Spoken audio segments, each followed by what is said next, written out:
Can long-distance relationships actually work?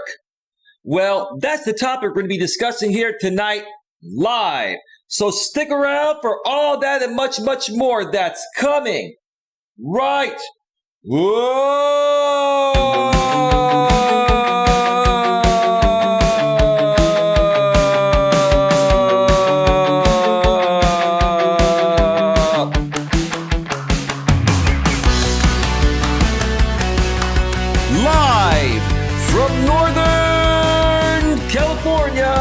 Welcome to Navigating the Modern World with Coach Eli. And if this is your first time here, and most importantly, you are open to suggestions and change, please consider subscribing and then banging that bell. So that way you won't miss a single thing when it comes to getting a better grip on your life. And as I always say at the very beginning of each and every show, I am here to help as many people as possible that are first and foremost open to the help. You must be open to the help before anyone can help you, including me. If you're open to the help, I'm here to help you get the best possible grip on your life so that way you can accomplish whatever it is that your heart desires. Welcome to the show, everyone. Welcome to the show. Before we move further, first of all, sorry for the late start. I had a little bit more prep to do and had to restart my laptop. I had a little minor glitch. I think the latest update to Windows 10 has been a little bit glitchy, so sometimes I have to restart a couple times, but we should be all good. And I also made a promise on my earlier show today, this morning. I'll share more about that in just a few here. But first, let me make sure that the notification has gone out on YouTube, and it absolutely has gone out. Let me also check out the back end of YouTube and make sure that things are rolling smoothly. And they are. And once again, tonight, we are simulcasting live on Facebook. Nobody on Facebook yet, but that could change. Well, let me make sure that Facebook is rolling smoothly first and foremost. Oh, we got 3 people on Facebook. Nobody on Facebook yet, but that could change. Well, let me make sure that Facebook is rolling smoothly first and foremost. Beautiful. Oh, who's on Facebook? Darren is watching with you. Hey, Darren.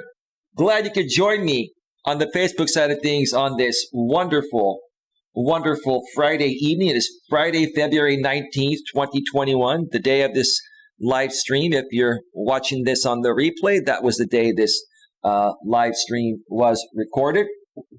Glad you could join me here. This is going to be a very interesting episode. This was a special topic request from one of my moderators, and I'll get to that in just a little bit. One of my moderators over on the YouTube side of things.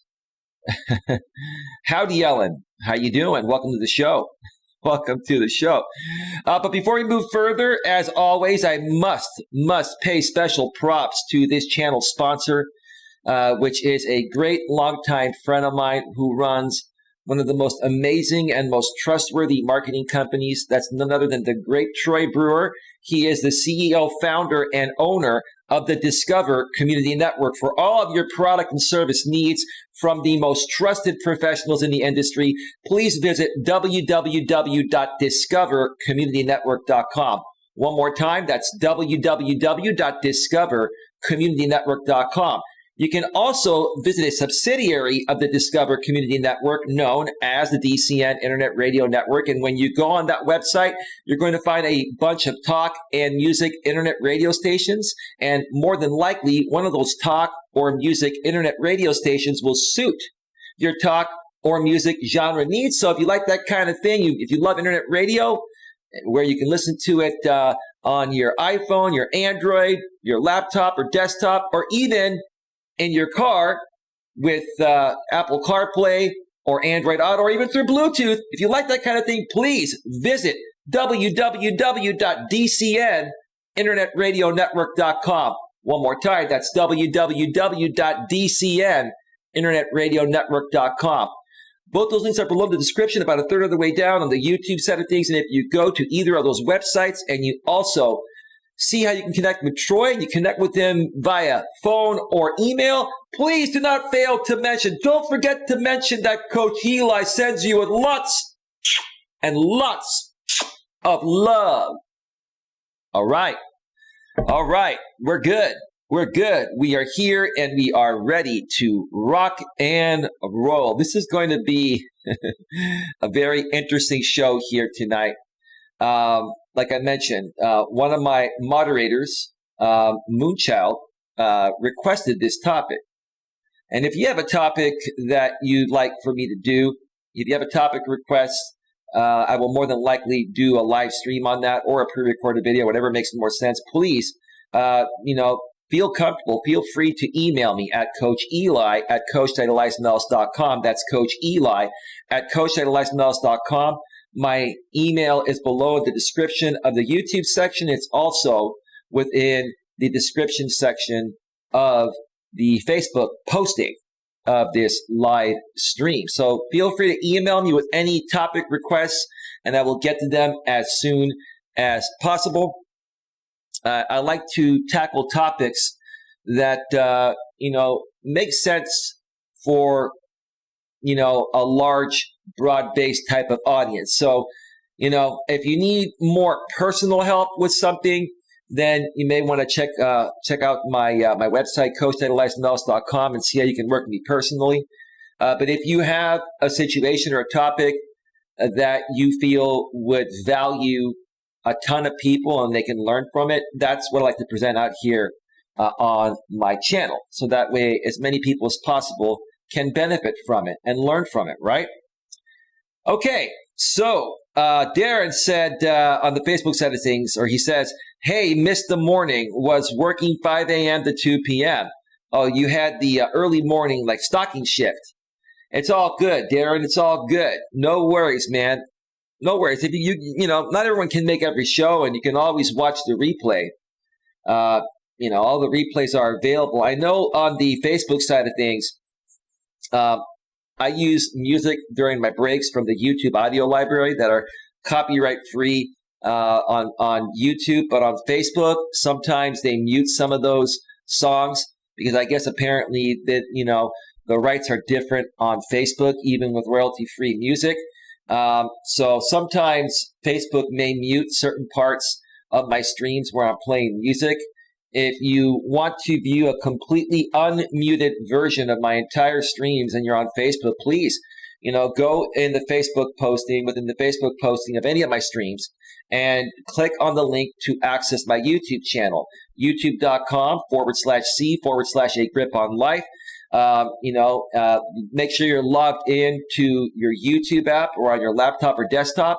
Go over to my YouTube channel through that link and click subscribe, then tap the little bell icon to the right of subscribe and make sure you select all notifications so that way you're notified every time I go live or put out a pre-recorded video. And also what YouTube does most of the times is they give all of your subscribers that subscribe and tap the bell icon, then they select to receive all notifications. They give you a 30-minute heads up. A Grip on Life is going live in 30 minutes. So that's a good thing there. Nicholas says, tell us about your relationships. Well, Nicholas, that's not what the topic is about tonight. I've talked about my relationships many times. We're talking about long distance relationships here tonight. I will be sharing some examples of, my last few relationships where there was a little bit of a distance between us. But tonight I'm going to be more focused on, discussing the topic in general. I do have a couple of blog articles I'm going to be reading throughout this show. So we're probably going to be here for at least 2, possibly 3 hours, depending how long it takes to go through the material and how much engagement there is on the show. But I'm going to be more so primarily, also responding to and helping out one of my moderators who's become a good friend of mine. And I've talked with her privately. I'm not going to mention the private stuff I've talked with her with. The private stuff stays private. But she has her own long distance relationship. And she's mentioned to me that her and her boyfriend are about a 3-hour drive apart from each other. I would certainly consider that a long distance relationship. As far as my last two relationships, my last relationship, my girlfriend back then lived about an hour away from me, which isn't too terribly bad. And then the one before that was a little further out, about an hour and a half. And while both of those relationships are technically considered long distance because they're not, within, 5 to 10 or 15 or 20 minutes of where you live, I really don't consider those long distance relationships. What I would personally consider, this is just my opinion, what I would personally consider a long distance relationship is pretty much any person you're dating that is further out than an hour and a half or 2 hours away from you by car. Typically, us human beings, we have the energy to drive an hour and a half, spend some time with somebody, and drive an hour and a half back home if we're not spending the night with them on that particular visit.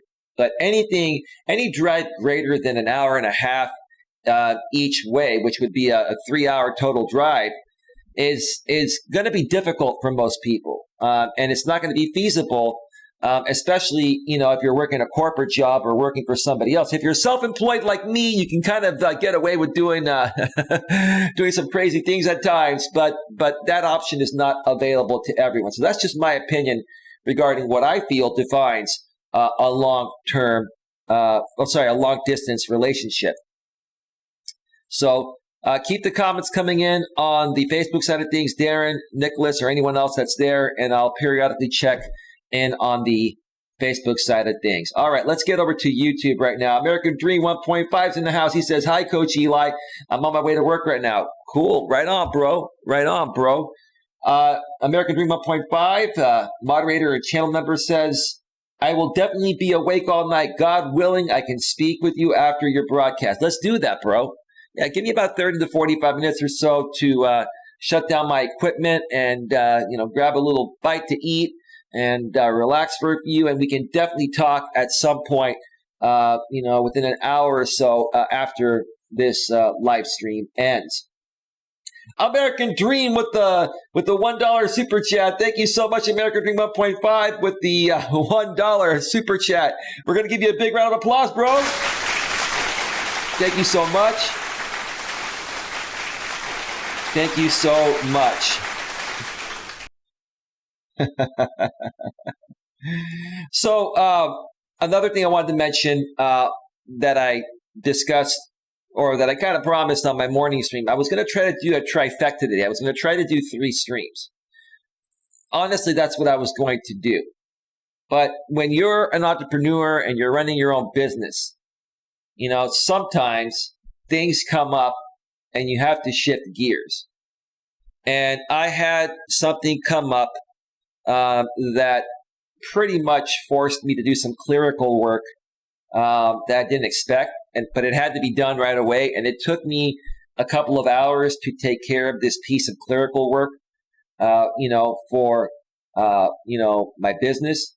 So basically, I was going to take a nap shortly after my stream ended, but when my morning stream ended and I got this information and I had to take care of something, that took up about a couple of hours. And then I needed to get a nap. I did sleep well last night, but I did get up early, and I knew I was going to need to get a little more rest if I was going to attempt to do 3 streams. So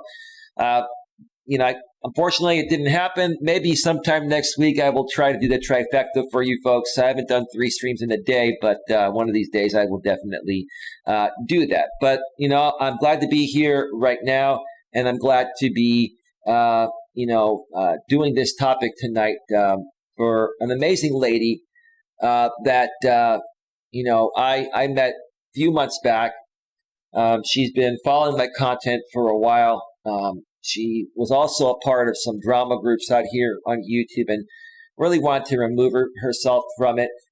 And I'd offered I'm still offering a free 30-minute phone coaching session to anyone that would like a free 30-minute phone coaching session. I'm going to offer that throughout the rest of the month, throughout February. So you still have, a little less than 2 weeks for that. If you want that free phone coaching session, email me at Coach Eli at coacheli@melas.com. And you're also going to have to send me a link to your Facebook. If I know you, you don't have to verify yourself. If I don't know you, okay, and I can't verify you're a real person, there are many people on the YouTube side of things that, like to pretend to be someone they're not to troll you, right? So, if I don't know you, you will need to send me a link to your Facebook page, and there needs to be enough public information about you on Facebook to verify who you are and you're a real person. I'm not going to, clear my schedule or make time for someone that's going to pretend to, be a troll and, just to, play games. There are people that, are going to do that. And I can tell when somebody's being genuine or not. So if you're genuine and you like a free 30-minute phone coaching session with me, just email me, Coach Eli at coacheli@melas.com, and we'll arrange it over the next week or two.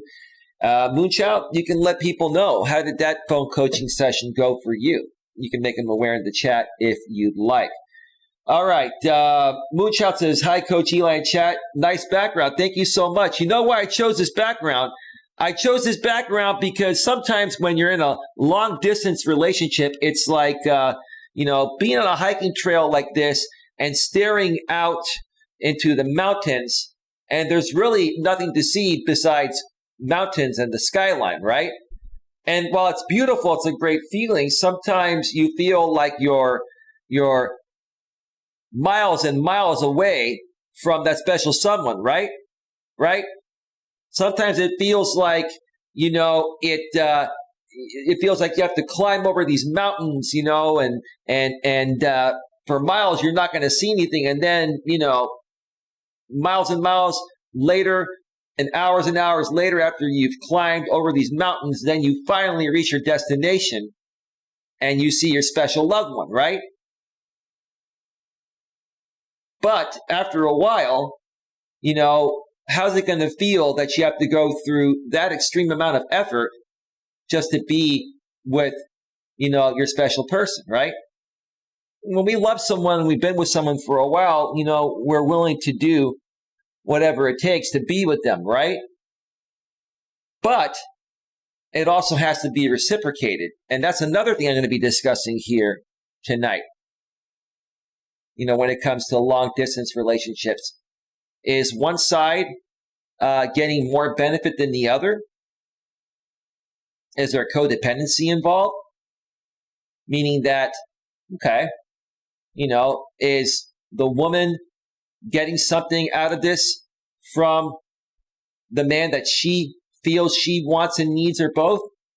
And is the man getting something out of the woman that he feels he wants or needs, or both? Is it codependency that's, keeping people together in a long distance relationship? Let's see. Ellen Velu, I think it's pronounced Velu, the fam. Howdy. How you doing? Welcome to the show again. I saw you earlier. Let me check out your channel. 1.63K subscribers. Yeah, you know what? We met through the Growth Stream community a while back. I've been subscribed to you for a while. Thank you so much for stopping by. How have things been going for you if you're still around on your YouTube channel? And what can we help you with? Folks, during this stream, you can feel free to also ask any other business or personal questions you like. I kind of like to stick, closer to the topic if possible. But if you have YouTube questions or anything else, feel free to ask any other coaching questions, and I will answer them as the show goes on. Okay. American Dream 1.5 says, hi, Moonchild. Moonchild says, hi, Dream. Moonchild says, very well. Moonchild says, make sense. All right. So Moonchild, I know that per your request, and I'm going to do the best I can as possible to respect your wishes of not saying too much. I know we've discussed about some things privately, so I can try to help you out with your situation. But here's the thing, Moonchild.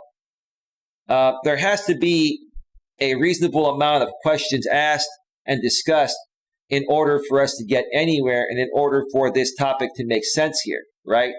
So I don't want you to think that, let me make it very clear, because I believe you had told me your boyfriend is a private person, which I can respect that. A lot of people are private. That's fine. I choose to be a little bit more public, and I just kind of, live by the seat of my pants. And I'm just, to me, I don't care who knows about me or what they think about me. But I have a lot of pride and confidence, and I'm just the type of person that loves being around people, and I don't really care what anyone thinks about me. I respect people that are respectful and respect me, and people that don't, I can just ignore them and move on, and it doesn't faze me one way or another. But there are people out there that choose to live a private life, and there is a reason for that. I mean, everybody has different personality, right? Right? So I know you had told me that your boyfriend is a private person, and you've been dating him for 12 years, and he lives 3 hours away from you by car. Now, the obvious question that anyone would probably ask you, whether they're a coach or not, this is a question that I think people have probably asked you. If you've been with this guy for 12 years, why are you still living 3 hours apart? And why aren't you living together? And why aren't you married? And why haven't you folks, moved further with your commitment? Because here's the thing, Moonchild, okay? You're a woman around my age. You're in your 40s, okay? You take care of yourself. You look younger than your age. You have a great personality, okay? There are many decent guys out there that would be happy to be in a relationship with a woman like yourself. And, after a year or two or so, if things were heading in the right direction, at least, if I'm not saying myself and you, I'm saying if I was in that situation as a man with a woman like that, at least after a year or two, I would say, hey, you know what? You want to get a place together and live together and see how that works. And if that works for a year or two, then let's talk about marriage and have a future together, right? So my first question is, if you've been with somebody for 12 years and it's been a long distance relationship, that's a 3-hour drive one way. That's 6 hours round trip. That's quite a bit. Why has that not changed over the last 12 years? Now, I'm not here to assume. I'm not here to attack you or your boyfriend. I want to make it very clear. I cannot help people unless I'm honest. And, here's the thing. I've helped people in the past, that initially, weren't happy when I assessed their situation. And they didn't talk to me for a while, but next thing you know, a year down the road, they actually took my advice and changed their life, and they came back, and now we're the best of friends. That happens.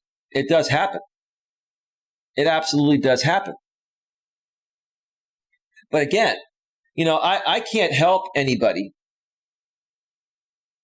really get what they want and be happy and content unless they're honest and they're at least open to talking about certain things. Now, on the flip side, I understand that, Moonchild, you made me aware that your boyfriend watches my channel and he may be watching me right now, or he may watch this replay. And sir, if you're watching this replay, I don't want you to hold this against your lady, because let me say something here. I don't know you that well.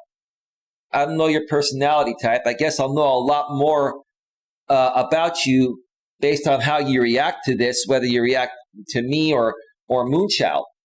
We're going to see how mature you handle this and how strong of a man you are by how you handle this.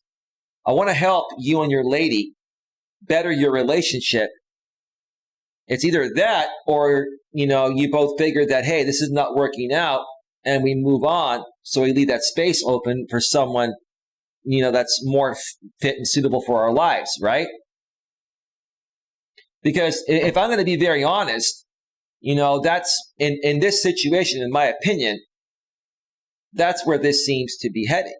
And I'm not here to create breakups. I like bringing people together. I like helping people figure out what they really want and helping them get what they want. And if part of getting what they want, it unfortunately involves them removing themselves from something that's preventing them from having what they want, I got to be real with you, right? A lot of people don't want to hear these types of things, but these types of things need to happen. Moonchild, I didn't want to move my children away from their dad or their friends, and where I live is cheaper. So was he not open to moving to your area? Is he stuck in his area for a reason? I believe you were telling me that he's taking care of his ailing father, which I can understand that. So you weren't willing to relocate to him. It seems like he's not willing to relocate to you. So you've kind of kept it going, this way for the last 12 years. Now, here's another important question to ask you, Moonchild. How often do you see each other, right?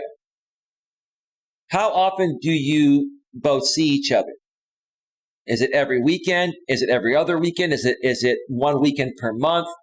One weekend every other month?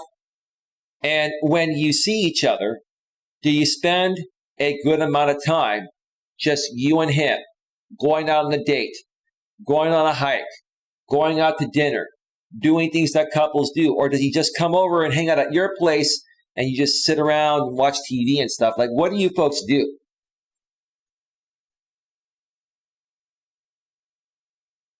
Number one pool player, am I hearing this right?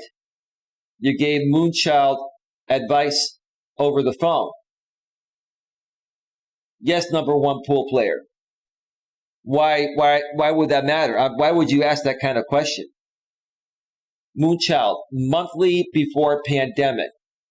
When you say monthly, Moonchild, does that mean 1 week? Be more specific here, because this affects relationships. Are you saying like 1 weekend per month, 1 day per month? Does he come and see you for a weekend? You spend a couple nights together? Or does he just come for half a day and then drive back?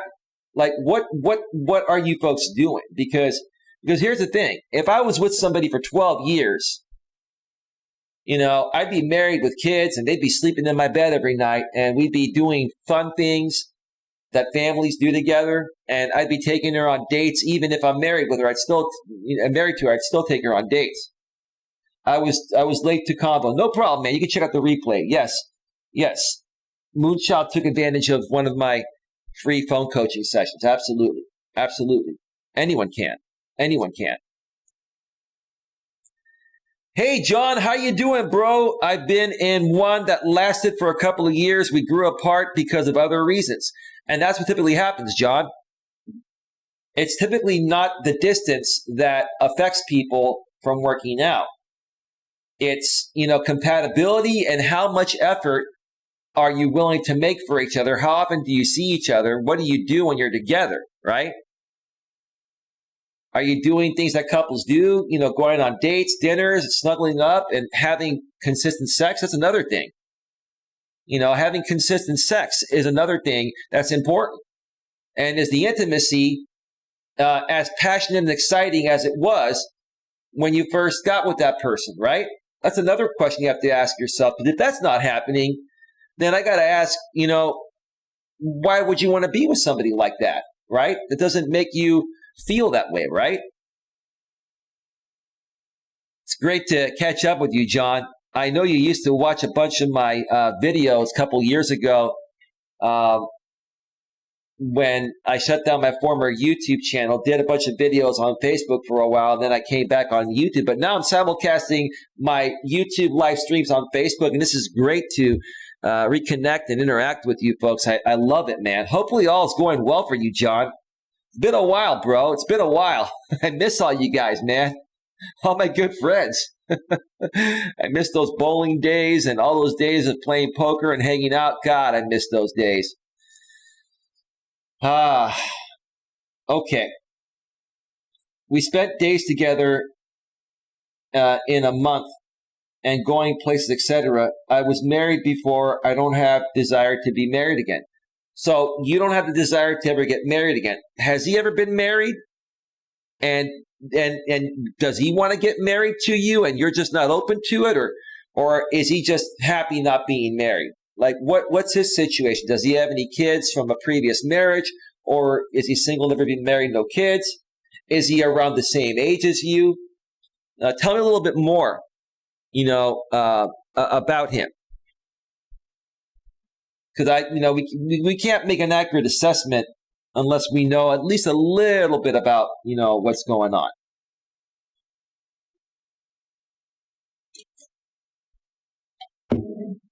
So, while I wait for Moonchild to get more information, I have 2 blog articles I'm going to be going over tonight. One is a really short one that I'm going to read and dissect during the first part of this show. And then once I get through this, I'm going to take a break and then come back and read the next one. Now, let's just switch over to the browser source. And the blog is titled, Can Long-Distance Relationships Really Work?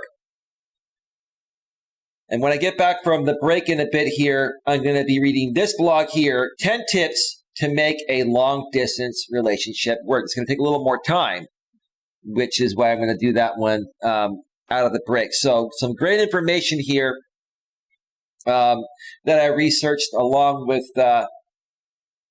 sharing my own personal experiences regarding long-distance relationships. And I'll share, about my last 2 relationships where, like I mentioned earlier in the show, my last girlfriend lived about an hour away from me, and the one before that lived an hour and a half away from me by car. And I don't really consider that technically long distance. Like I said earlier, in my opinion, I don't consider anything long distance until at least it becomes an hour and a half to 2 hour or greater drive. Certainly in Moonchild's situation, a 3-hour drive one way is a long distance relationship. Definitely. But at the same time, it's not like you live a state away, or even if you do, if you're back east where the states are so close together, a 3-hour drive isn't the same thing as living 2 or 3 states away from someone where you'd have to fly out to meet them, right? It's within driving distance. So that is that. So can long-distance relationships that really work? New research offers surprising findings on absence and fondness. Yes. Absence makes the heart grow fonder, right? It does. But also, if you're too absent, it makes the heart lose interest and feel deprived, right? There's a difference between giving each other space and not seeing each other for months at a time. I wouldn't put up with that at all. That's not a real relationship. Moonchild says, I won't answer questions on behalf. I believe he is here and can if he wants. Well, that's fine, Moonchild. You don't have to answer any more questions. I'm going to just state my opinions. And I have a lot of respect for you, and I think you're a good person, and I think that you deserve the best. I think everyone deserves the best, right? And you came to me, you wanted to discuss this topic. I created this stream specifically for you, but everyone can benefit from it. And it just seems like to me, Moonchild, and I'm gonna be honest with you, I respect you completely. You become a great friend, and I'm not looking to hurt anyone. But it seems like you fear your boyfriend breaking up with you if you say too much. And here's the bottom line, Moonchild. You have to first and foremost, as a woman, respect yourself, love yourself, and be content within yourself.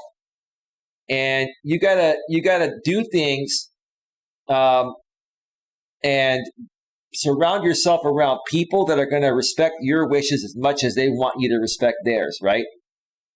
I meant it as a topic in general. No, I get it. No, I totally get it, right? And it's the same thing for your boyfriend. He needs to love himself first, respect himself, and then at the same time, he's going to have his wants and needs, but he also needs to take your wants and needs into consideration, right? And if you both have an understanding and you have a great relationship and you have great communication, okay,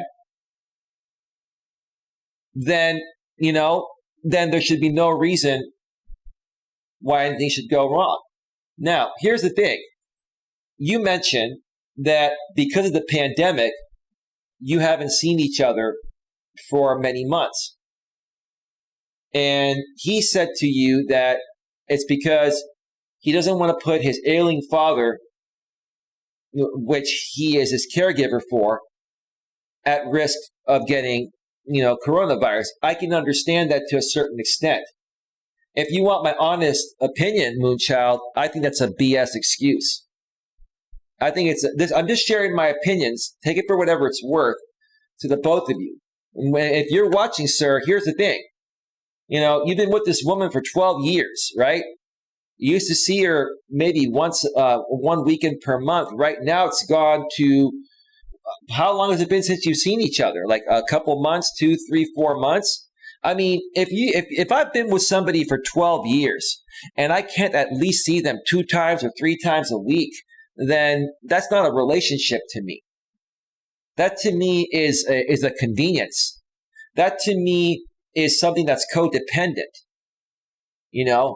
Like I said earlier, maybe Moon, he has something or some things that you feel you want and need at this point in your life, or both. And maybe he feels that you have some things that he feels he needs or wants, or both, in his life, right? And nobody wants to hear this. Nobody wants to hear this. No one wants to hear the truth, right? Right? But the truth of the matter is that if you were completely fulfilled in your relationship, this topic wouldn't matter to you, right? There'd be no need to discuss something if you're completely fulfilled. You'd just be happy and fulfilled. Now, you love him, he loves you. I get that. I believe that. But the fact that you probably haven't seen him in 2 or 3 or 4 months because he's telling you that, because of the pandemic, I fear putting my father at risk, which I can kind of understand that, but it's still, it's a BS lame excuse. It's basically him trying to send you a message without hurting your feelings. That's my opinion, right? Because look, if I was dating a woman like you in that same exact situation, and I really cared about you and loved you, I would do whatever it would take to spend as much time with you as possible. I wouldn't have to spend every day, but if I wouldn't be able to see you at least once or twice or 3 times a week after 12 years, then what the hell's the point, right? What's the point? I know it's hard for you to hear this, Moon, and Moon's boyfriend. I know it's probably hard for you to hear this, but do you folks want the truth? Do you folks want to live your life in this way for the rest of your life? Or do you want to live it in a way where you can be fulfilled and have exactly what you want, right? It's hard to hear this, right? It's a lame excuse. It's a lame excuse. I've heard every single one of those lame excuses. I've heard those lame excuses from women that live, 2 cities away from me. So granted, 3 hours away, 12-year relationship. If I was with a woman for 12 years, I'd be head over heels in love with her. I would do anything for her. I would drop everything for her. Yeah, does that sound a little, does that sound like you're doing too much or putting her on a pedestal? After 12 years, if you're with someone for 12 freaking years and you don't get the feeling that you would drop anything and everything to be there for them, then it's not worth it. It's not worth it to me.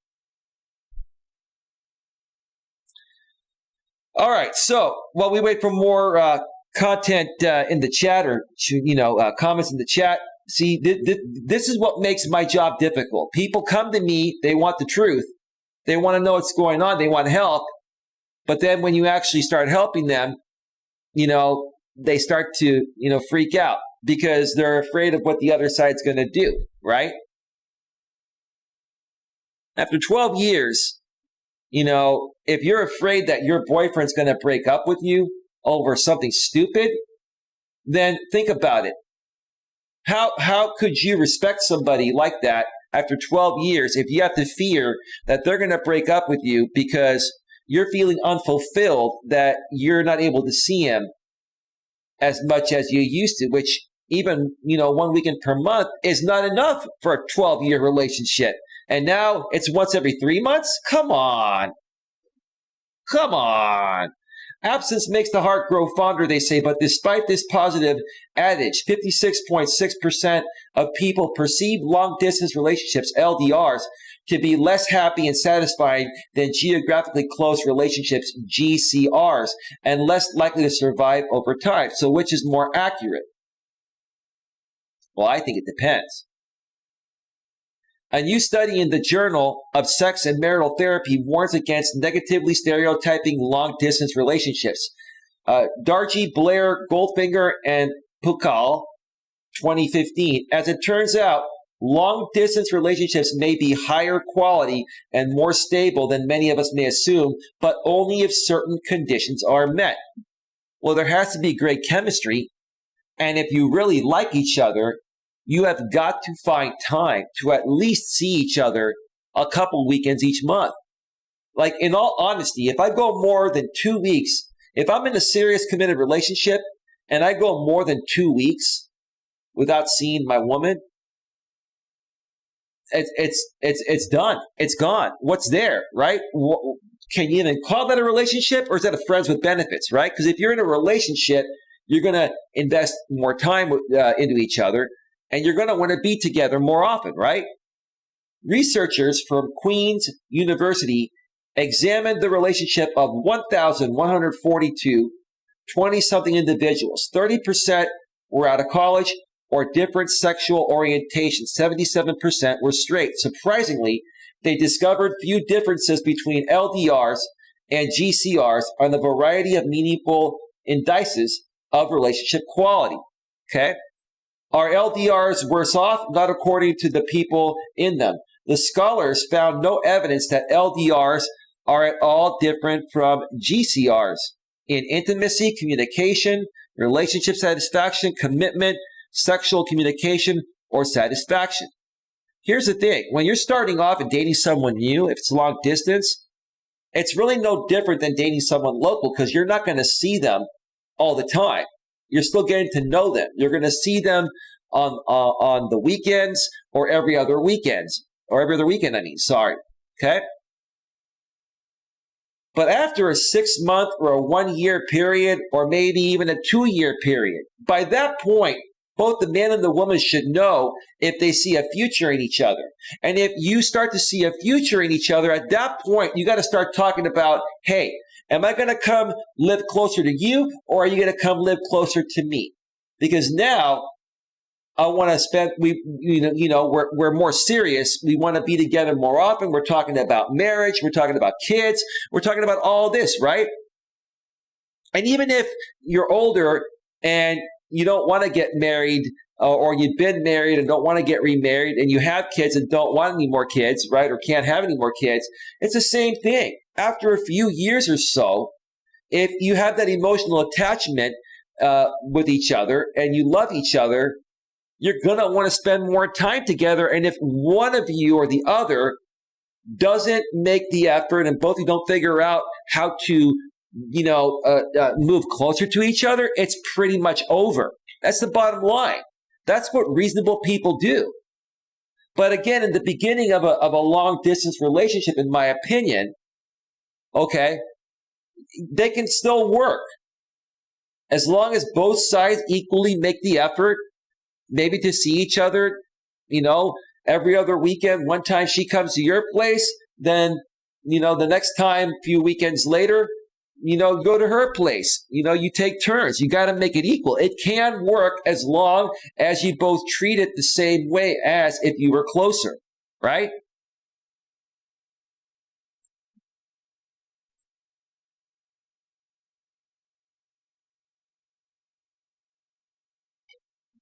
Go Gadget Ash. I'm assuming that you're Moonchild's boyfriend. Dude, you need way more information than what you have before you can make any judgment or give me advice. Sir, I'm not making any judgment.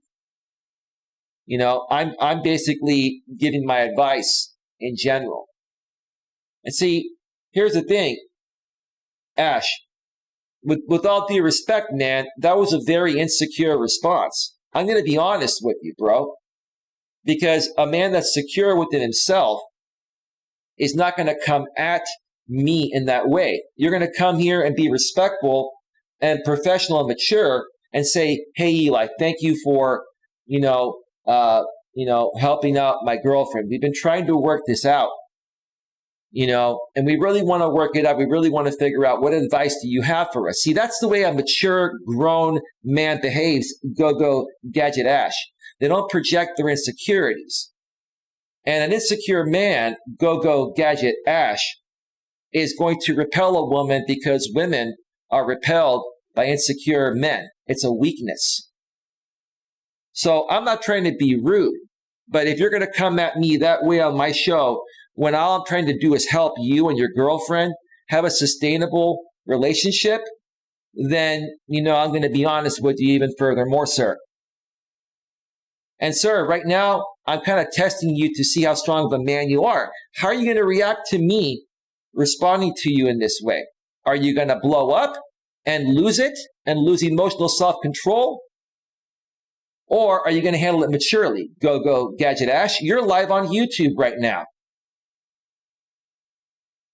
The whole world's going to see your reaction here, sir. So think twice before you do it. And hey, I'm not coming at you. I think your lady is a very nice person, and I've heard great things about you. But she's also said that you're a private person, so you're probably more introverted. You're probably a little more closed off. You probably like to keep things private because you have things that are probably set in your ways. And if you shared more about you, then, it would more so validate my assessment of your relationship so far, sir. I'm sorry, man. Just keeping it real. I can't help people that aren't open to the help. I can't help grown men that are insecure and behaving immaturely. I can only help people that want the help and that are open to the help. So your call, bro. Your call. That's fine. But at least, here's the thing, go Gadget Ash, at least your behavior here tonight is going to show your woman either how strong of a man you are or how weak of a man you are. And let me tell you something, bro. Weakness is the biggest turnoff to any woman. If a woman can't respect you as a strong man, then it's all over, bro. Think about that. Anyway, it's fine, man. Unbelievable. Weakness is failure. Hey, Darren, what are your thoughts, bro? That's Moonchild's boyfriend. Moonchild's a moderator on my channel. I've helped her out, right?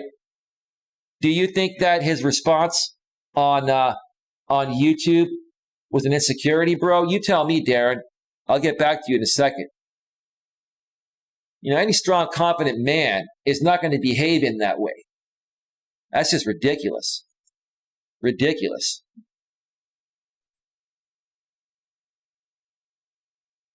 If there is no difference between LDRs and GCRs, how do we help people who are struggling in their LDRs?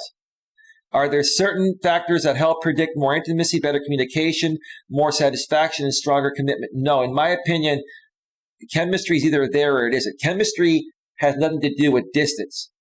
You're either going to have chemistry or not when you first meet someone, okay? If you have chemistry with someone that so happens to live 3 hours away from you by car, right? It can still work out, okay? In the short term, in my opinion, it can work out. But after 6 months or a year or 2 years of doing the long distance thing, if you start to fall in love and you love being together more often, if one or both of you can't figure out how to live closer to each other, by that point, it's gonna fail. It's gonna end.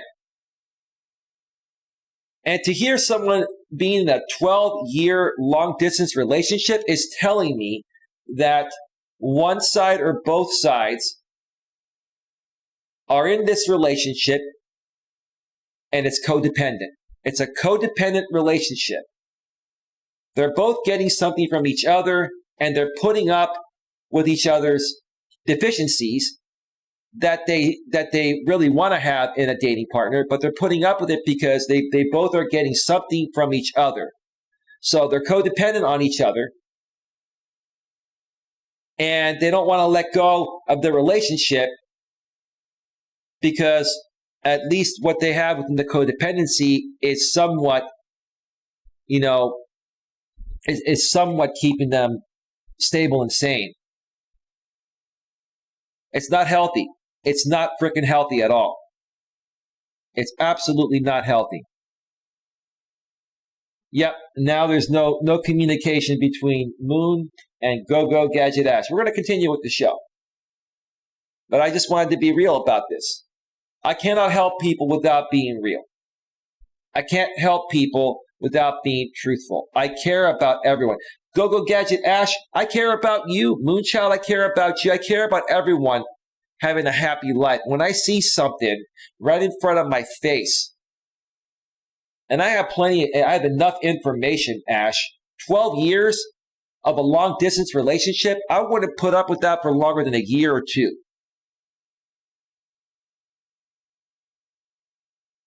I wouldn't put up with that for longer than a year or two.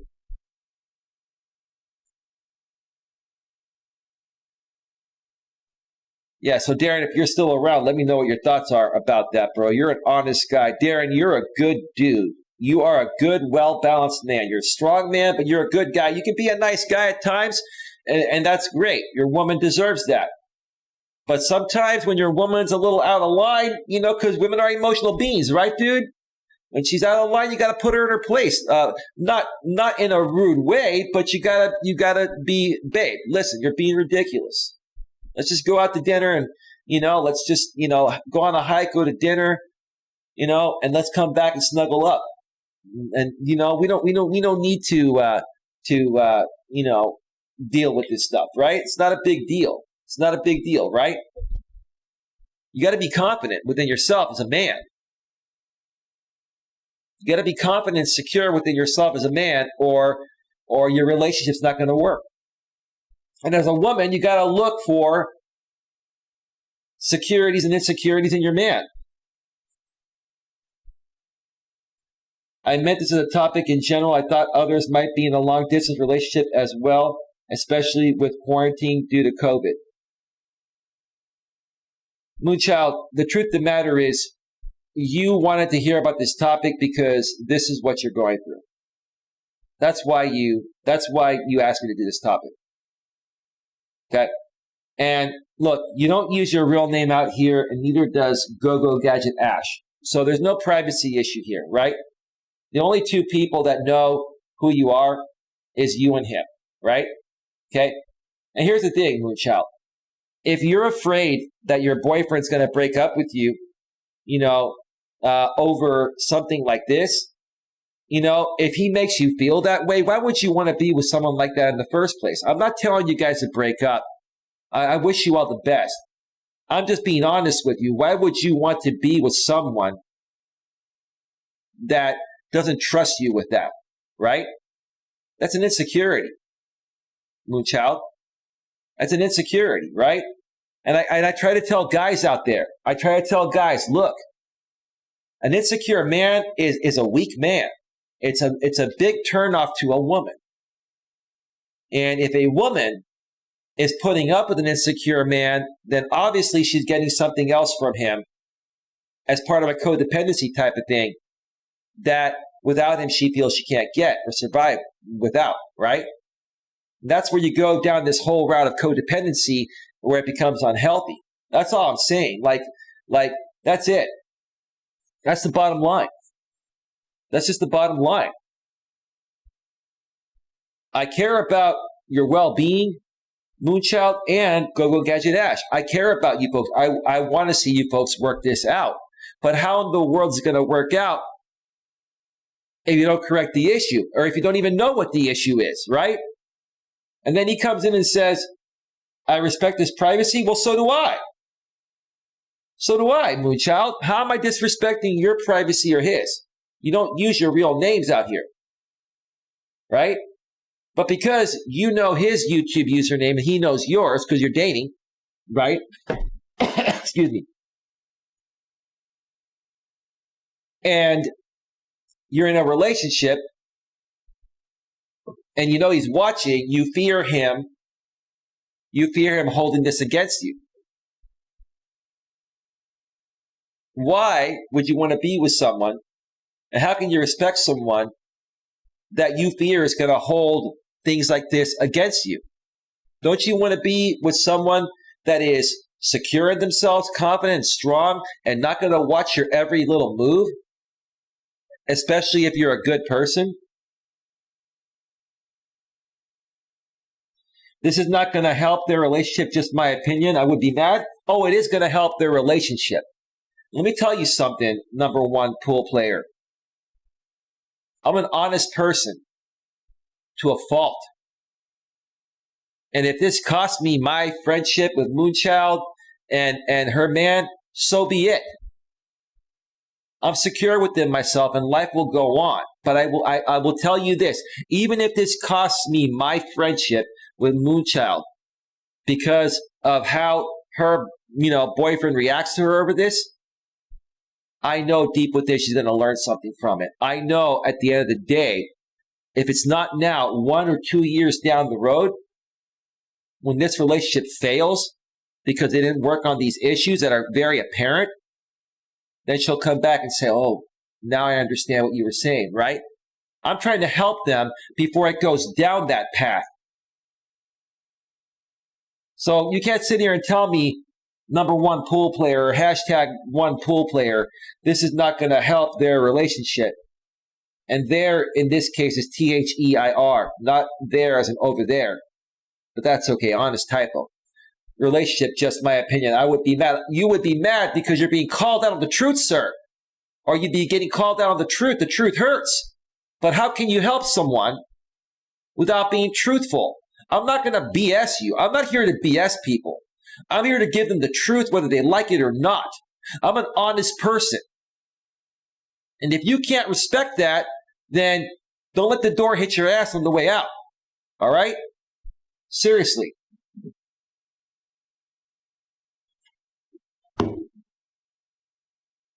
People come to me for help. They request a topic. They share their story.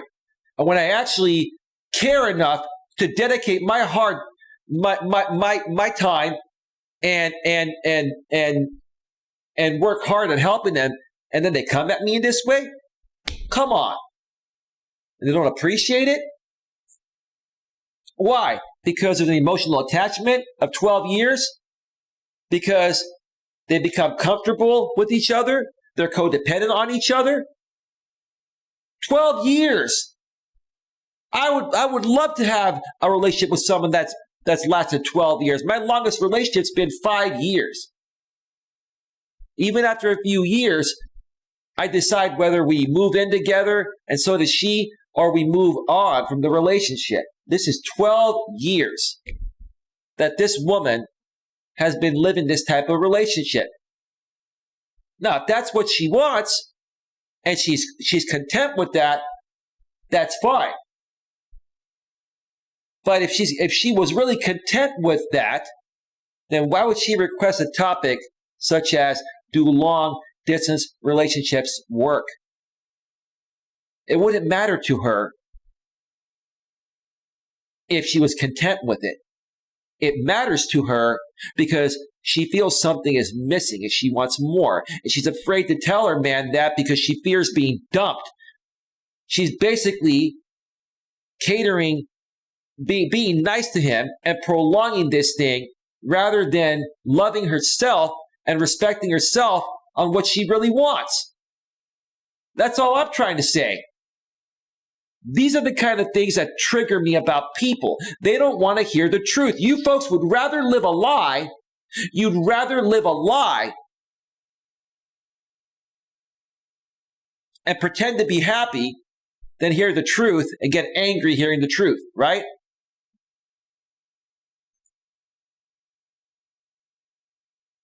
Darren says, Coach Eli is just trying to help, so don't go down the drain. Truth is number one thing for keeping good relationship.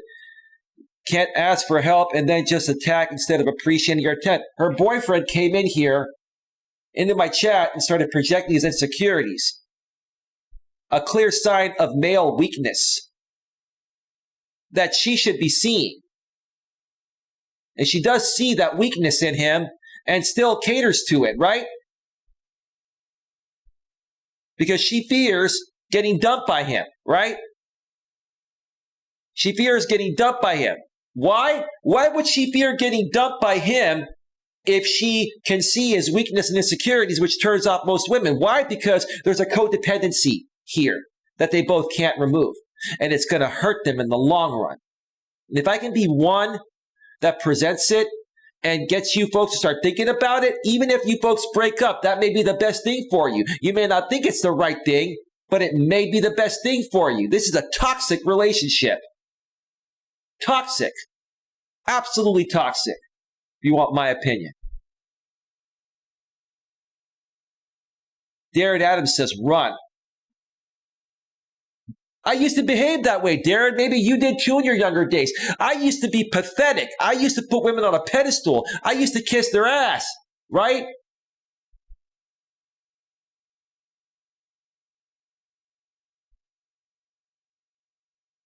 I used to be weak, needy, desperate, insecure. I used to get fazed by a woman just because she was hot. And I didn't care about the personality. And what happened? I got screwed over, right?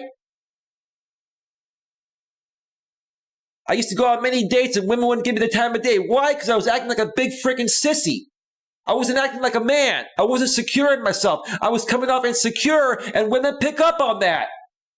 But I changed that to become the man I am today. And I'm happy with who I am deep within. And that's all I'm trying to do is help other men and women understand that and respect themselves, right? I'm hot, Darren. This topic makes me hot. It makes me hot.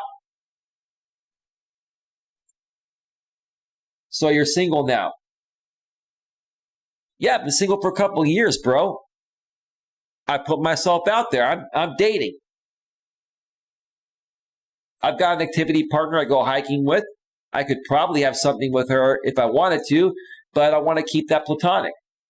I have choices, bro. I just want to find the right person.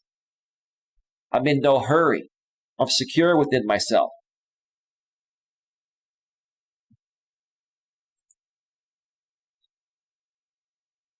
If some couples in LDRs are making it work much better than others, how do they do it? New evidence suggests certain features of LDRs, long-distance relationships, are linked to more positive relationship outcomes. In general, the stronger relationships tend to have individuals who are less distressed, hold more positive attitudes about LDRs, feel more relationship certainty, and while this might be counterintuitive, maintain a greater physical distance apart. Okay. Why would greater distance tend to predict more positive relationship evaluations? The researchers suggest this could be a form of cognitive dissonance. An example, justifying staying in such a distant relationship by interpreting it as awesome. If it's a great relationship, stay in it if it's long distance, but After 6 months or a year or a little bit of time that you've gotten to know each other, you got to decide whether she's going to move closer to you or you're going to move closer to her, or you're going to figure out a way to be closer together. If not, it's not going to work in the long run. I'm telling you. Initially, it's fine because sometimes you're not going to find that connection in your own backyard. That's why there's the internet. That's why we talk to people outside of our area. Nothing wrong with connecting with someone outside of your area, even for somewhat of a long-distance relationship or a long-distance relationship. But if you keep it that way for 12 years and do nothing to move it forward, then what do you really have? Codependency. That's what it is. It's codependency. No one wants to hear it. 12 years. Wow. Or it could reflect a type of idealization that other scholars have observed in LDRs. Consider if a couple only sees each other on special weekends or visits, they may not need to witness or manage the daily inconveniences or annoyances that could come in GCRs. Give me a second here.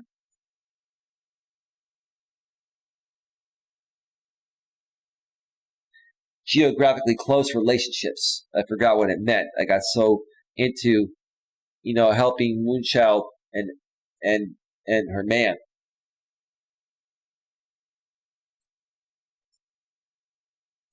Instead, they evaluate their relationship based on short periods of time when both individuals are on their best behavior. Well, that's another thing being in a long-distance relationship. It's going to take you longer to get to know someone because you're not going to see them as often if you were in a, geographically closer relationship, like they call it here in the blog, GCRs. But after a certain amount of time, 6 months, a year, 2 years max of doing the long distance thing, if that's not enough time for you to figure out, whether you want to be with that person long term or not, I don't know what to tell you. Why would you continue seeing someone that's, a long distance, that's a distance away if you didn't enjoy their company, right? Now, some other people do it for other reasons. Like I said, some people are codependent and they provide something for each other outside of the relationship that's not healthy, right? Okay? That's not a real relationship. That's a codependent relationship, and that's gonna create a lot of issues, right? A lot of issues down the road, right? Or, if one side just, is serious and the other side just likes hooking up and having sex every couple of weekends, but is making you believe there's a relationship when there really isn't, just so they can keep getting sex from you, right? You gotta, by a certain point, a year and a half or 2 years into it, excuse me a second, by a year and a half or 2 years into it in a long-term relationship, you both need to ask each other, where is this headed? And if it's heading somewhere, we need to be closer to each other. How are we going to be closer to each other? Are you willing to move? Do you want me to move? Should we move, halfway in between? You got to start making an effort to move it forward. And if it doesn't move forward, it's not a real relationship. It's a codependent relationship. Either that or it's one-sided. It's not a real relationship.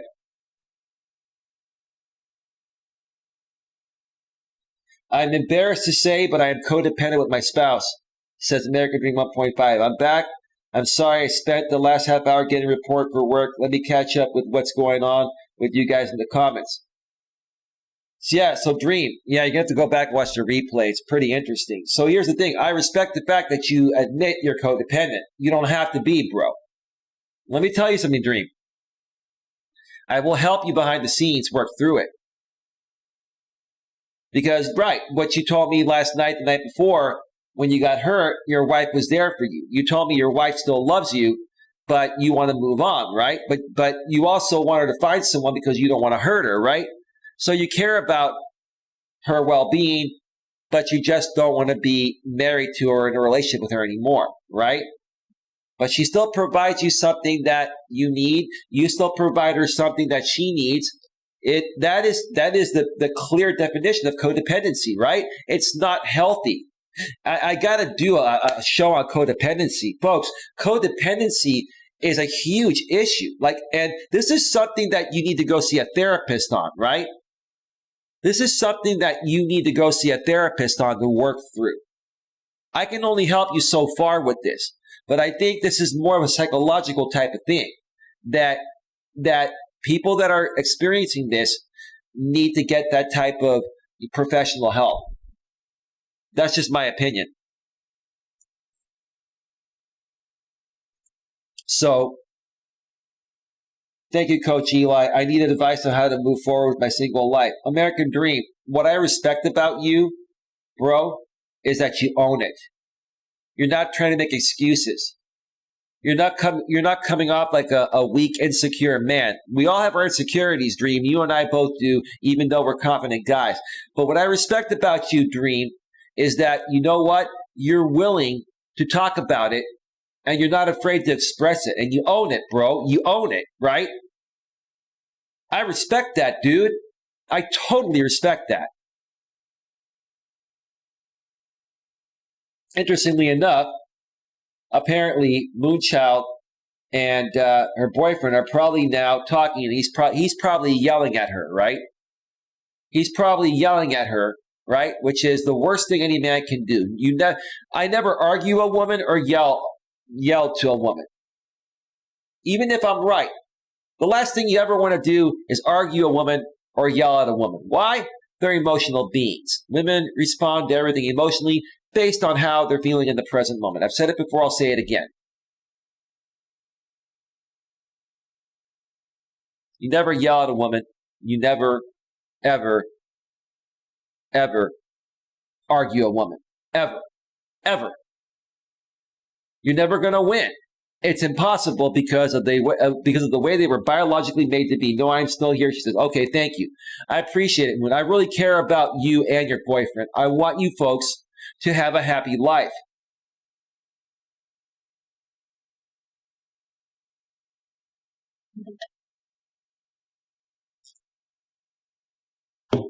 I want you folks to have a happy life.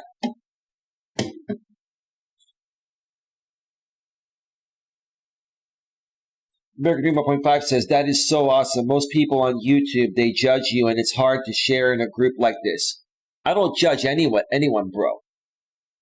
But I also can't help people that aren't open to the truth and aren't open to suggestions and change. I say at the beginning of my streams every time. Okay? If you are open to suggestions and change, please consider subscribing. If not, get the hell out. I can't help you if you're not open to the help, right? And I'm not triggered or angry right now. This is my passion. I'm so passionate about this. If you can't tell, then you're blind and deaf. Sorry, no disrespect if you are either or both. I'm very passionate about what I do. I've been through a lot of this, and I've worked through it. And I don't want to see you folks go through this stuff.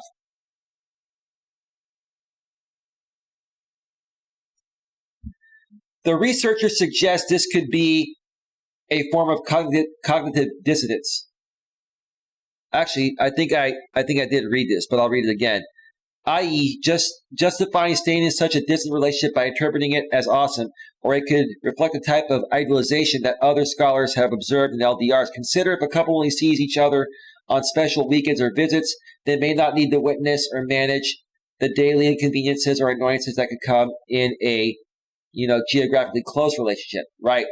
So basically, if you're doing a long distance thing for too long, you're not going to see what happens with your other half when you're not around. And then if you decide to, live with him or her and marry him or her, you're going to have no experience on what it's like to be with them, most of the time, because you were in a long distance relationship and you only saw them at their best whenever they would come occasionally see you or you'd go occasionally see them, right? Instead, they evaluate their relationship based on short periods of time when both individuals are on their best behavior. Isn't that nice? I'll be on my best behavior and so will you. And we won't ever learn how to deal with each other's quirks and insecurities and weaknesses and all that stuff, right? We'll just table all that and just hope for the best, right? Oh, man. The take home.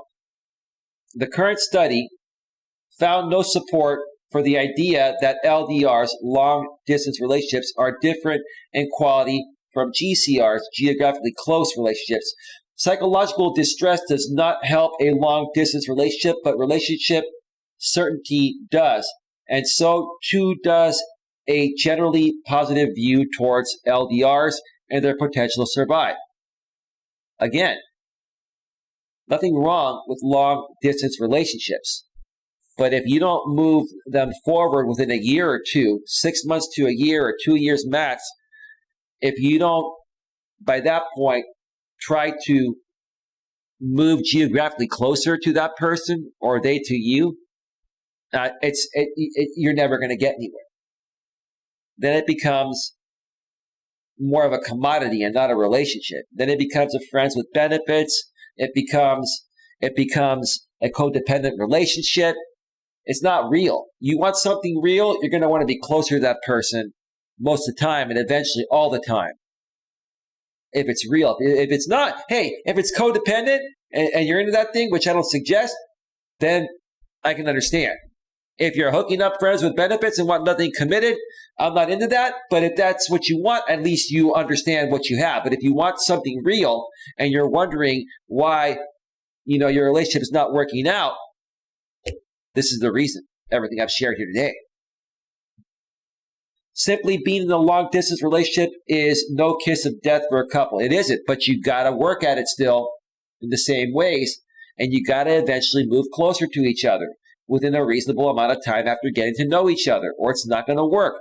Perhaps a better predictor of positive outcomes lies in our ability to fight the negative stereotypes and support those in their LDRs who want to go the distance. Excellent. Excellent article here. How long have we been on for? 1 hour and 17 minutes already. Wow.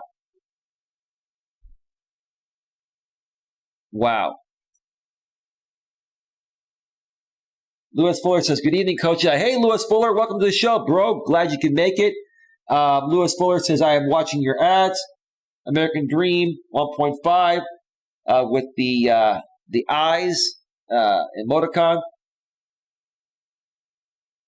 Or emoji, I mean. I just gave you Alexis. Lewis Fuller, thank you so much. How's your sister doing, Lewis? How's Adelaide doing? Say hi to your sister for me, bro. I got to catch one of her streams soon. And yours, too. All right. So, let me go ahead and switch back over to full screen. This show actually went and has gone exactly as I thought it would go. This is exactly the way I figured this show would go. Why? Because people are emotional, especially women. And again, I completely understand that women are going to respond to everything emotionally based on how they're feeling in the present moment, right? That's part of their natural biology, right? But then when you get a man that behaves more feminine than masculine and is not emotionally strong, right? And he starts to project his insecurities, that makes the situation much more difficult to deal with. Men are supposed to be strong. We're the rock. We're the leader, right? Doesn't mean we disrespect our woman or push her around. But we're the rocks. We're the leaders, right? In the relationship. Now, you can do things 50-50 with your woman, but you still have to be a man. But you have to respect yourself and respect her as well. But while you're respecting her, you don't put yourself down. You don't come off as weak, needy, desperate, insecure. You either want to be with her or you don't. Snow, baby. Thanks for the message, Lewis, on Hangouts. I see. I got your message on Facebook earlier too, man. It's snowing in your neck of the woods. Wow, pretty cold out there, huh?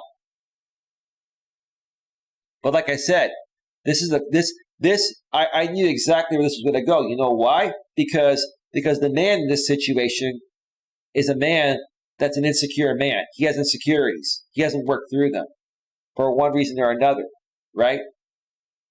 And an insecure man it's going to be a big turnoff to any woman. And if a man's being insecure and a woman is still saying that she's content with that man and happy with that man, why is she saying that? Because she's getting something from him that she doesn't want to give up. She realizes he's insecure and there's something wrong, but she doesn't want to give up what she's getting from him in other ways. That's called codependency. Whether you like it or not, this has been very helpful. I hope it helps figure out your situation for you, Moon, and your man, and for anyone else that's going through the same thing. I just want to help you folks work through these things. I'm not here to kick you down. I want you folks to be happy, truly happy.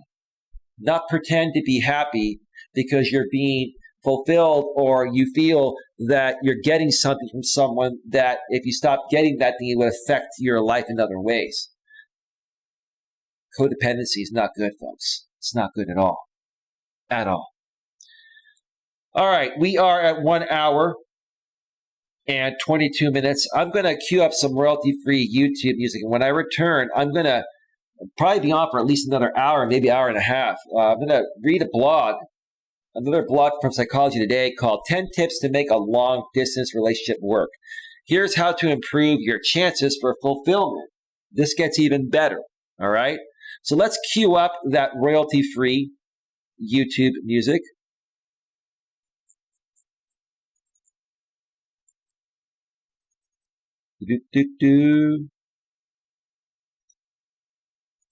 All right, folks, that was quick. Music is all queued up. Give me a second here.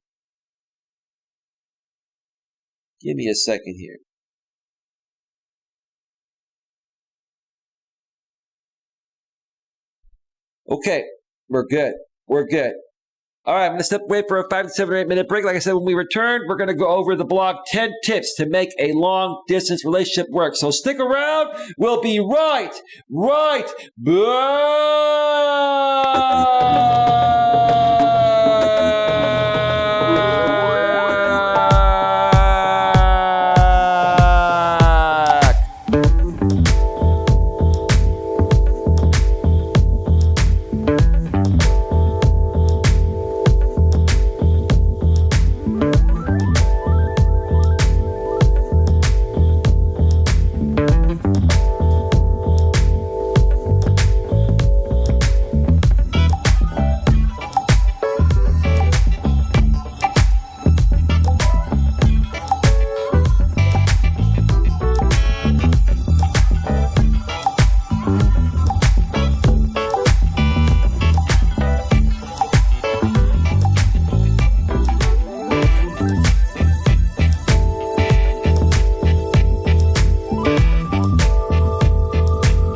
I'm back. Yeah. Whew. Had to rest my voice. Got a little passionate during that first segment. Whew. Feel good.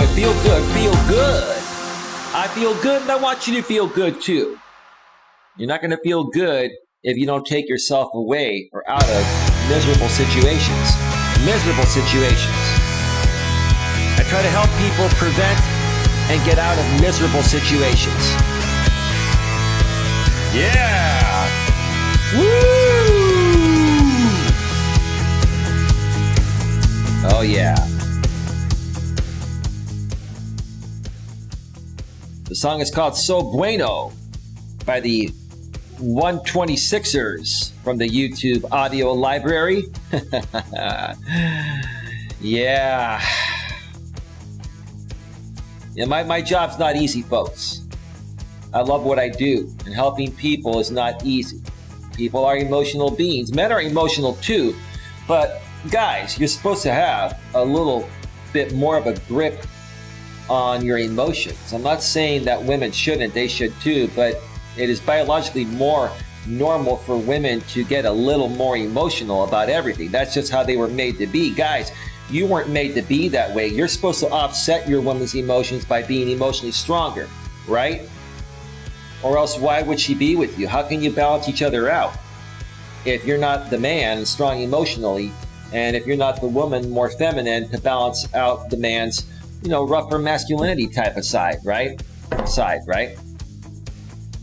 All right. Welcome back to Navigating the Modern World with Coach Eli, live here on YouTube. And once again tonight, also simulcasting live on Facebook. Glad you could all join me tonight. It is 1:06 a.m. Eastern Time, 10:06 p.m. Pacific Time in my neck of the woods. I'm in the beautiful, glorious, and not freezing San Francisco Bay Area in Northern California. The folks out there in Texas are still struggling with this adverse weather. And Ted Cruz seems to like to want to get away on a tropical vacation during this time. Well, yeah, I guess he went away to drop off his family, in Cancun, right? I think it was Cancun, right? And then he started feeling guilty about leaving Texans high and dry, so he flew back. I began to realize it when I was there, like this was wrong. My kids wanted to get away out of the bad weather, and yeah. Oh, Ted, you're going to be scrutinized for this for quite some time, dude. I can't understand some of the things that people do.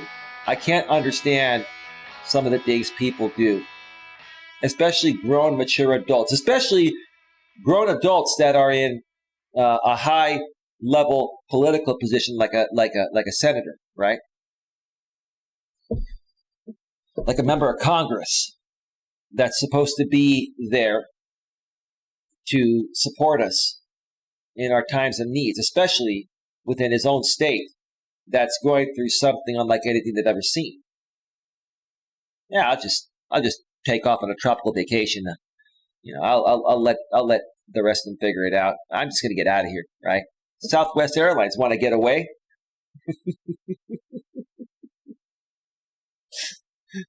A lot of people, folks, think I'm like this big jerk, right? They think I'm a jerk or I'm an AH. I'm trying to not swear as much because I don't, I want to keep my content as clean and advertiser friendly, right? I'm a monetized channel, but I'm also trying to, be a better person too. I'm not an an a-hole, right? Okay. I'm not a jerk. I'm an honest guy. I've been through a lot myself. I've had a lot of experiences that you folks are not going through, and I see that happening clearly right in front of my face. And I just want to help you better yourself and get what you want, and help you become a happier person, right? But in every case, when you have to, make someone aware, assess their situation, and basically call them out on the truth, they don't want to hear it, right? They don't want to hear it. And maybe they don't want to hear it right away. I guess none of us do. When I used to get called out for doing the same things in my younger days, I didn't want to hear it either, right?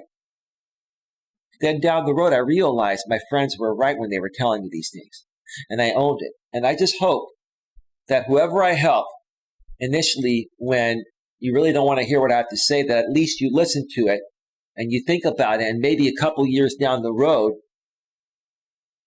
when it actually helps you turn your life around, I hope you don't forget that moment where you weren't open to the help. That's it. That's how it goes when you do what I do.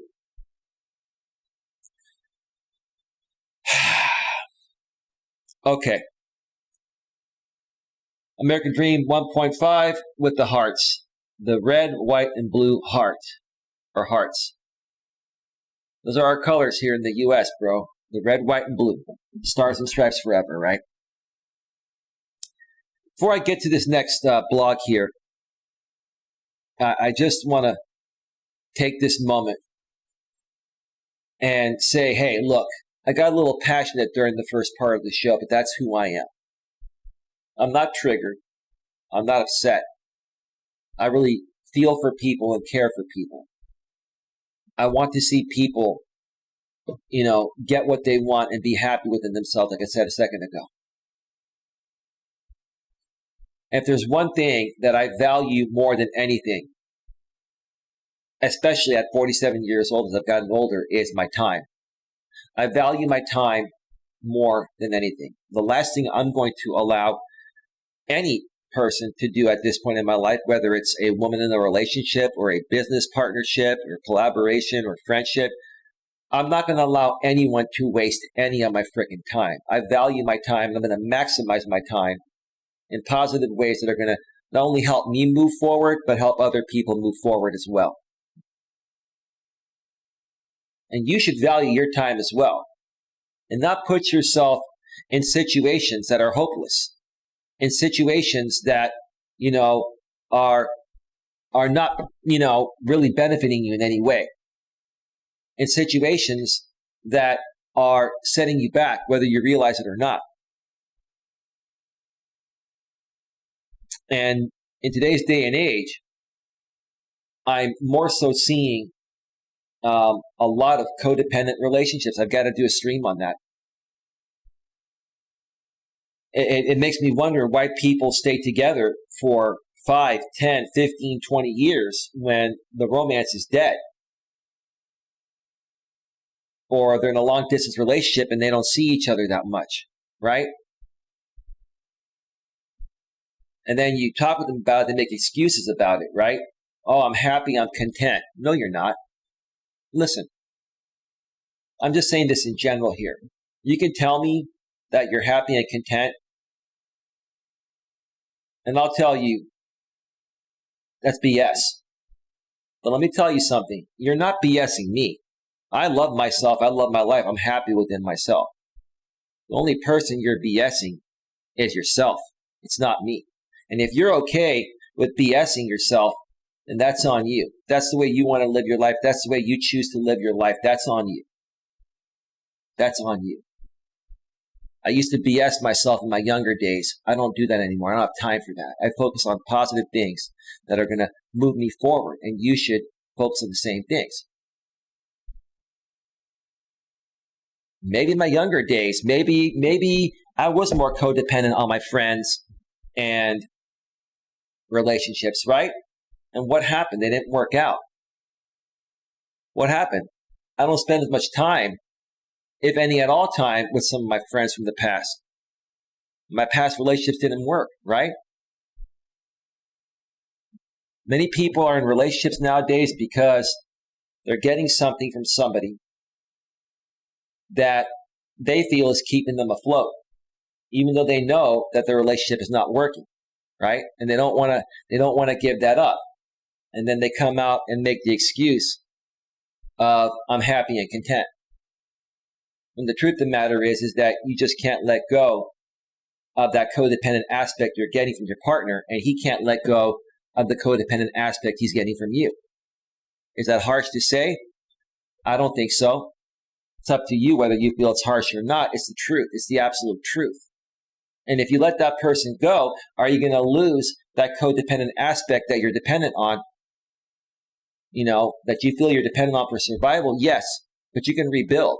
And the sooner you identify that and let it go and move on and start rebuilding, the sooner you're going to be happier and more complete and content within yourself. And the sooner you're going to stop BSing yourself. That's what I do, folks. That's why I do what I do.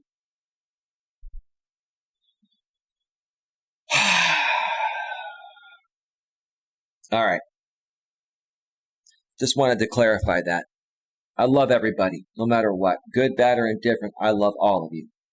I'm just not going to focus my time being around people that aren't positive and are forward-thinking people. Hung Howdy and the boys. Good evening, brother. You seem irritated tonight. You doing okay? I'm not irritated, dude. And I'm not going to deal with trolling. I'm not irritated. I'm passionate. This is what I do. So if you're here to stir the pot, I'm just going to remove you. I know you've been around for a while and you've been good. But I'm just done with the trolling, bro. I'm here to help people that want to be helped. So it's all good. It's all good. Moving on. All right, let's switch over to the browser source and get to the next blog here from my favorite blog site, Psychology Today. And it's called 10 Tips to Make a Long-Distance Relationship Work. Here's how to improve your chances for fulfillment, written by Andrea Bondler, PhD. She runs a company called Friendship 2.0. Ooh, 2.0, because version 1.0 is a thing of the past. This is the modern world we're living in, so we're going to call it Friendship 2.0. Love the name, love the name. It was written on June 11th, 2018, so about 2.5 years ago. Still pretty relevant to this day, very relevant. In this age of Skyping and texting, it seems that maintaining a long-distance relationship would be easier than before.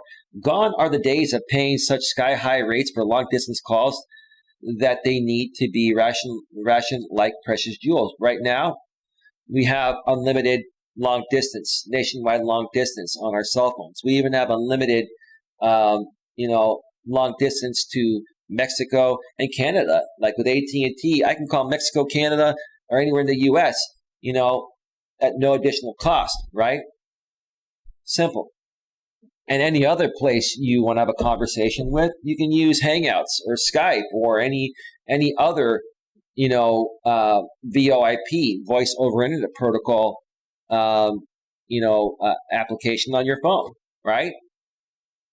So yeah, it's much easier to communicate with people that don't live nearby. Back in the days, when people had long distance relationships and they would talk on the phone before all this video and all these smartphones came out, right? People would talk for hours and they would run $500,000, $600,000, $700,000 phone bills. Remember those days? No longer must someone in a long distance relationship pin all their hopes on their 3 p.m. mail delivery, awaiting a letter whose news is at best 4 days old. Right, we used to have to mail each other pictures, love letters, and all that kind of stuff. Now we can send a text. You know how it goes, right?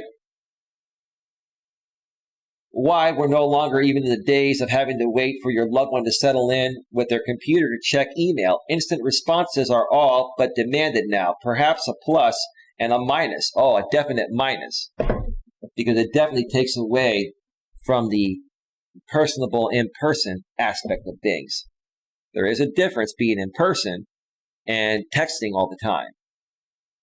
But ask anyone who's in a long-distance relationship. Technology can't make up for everything. Can't make love to your phone unless you're a weirdo. The lack of regular physical proximity still seems to make many long-distance relationships as emotionally tough as ever. They are tough, but they are feasible as long as you're both really into each other. You get to know each other, and within 6 months to a year or 2 years, like I was saying throughout the entire first part of the show, you, at that point, talk to each other and figure out a way to be closer to each other. If not, it's not going to work out. It's not sustainable long-term. And yet many of us are trying them. One survey found that 24% of respondents had used email or the internet to maintain a long-distance relationship. Were there any long-distance daters who didn't? Good question. And the good news is studies have found that at worst, long-distance relationship quality does not differ significantly from geographically close relationships. And in some cases, it might even be better. Initially, it might be better because it's not going to make you come off weak, needy, desperate, insecure as a man. And, you're not going to feel the need like you always want to see your woman every day, right? You're going to see her every weekend or every other weekend, depending, how great the distance is between you two.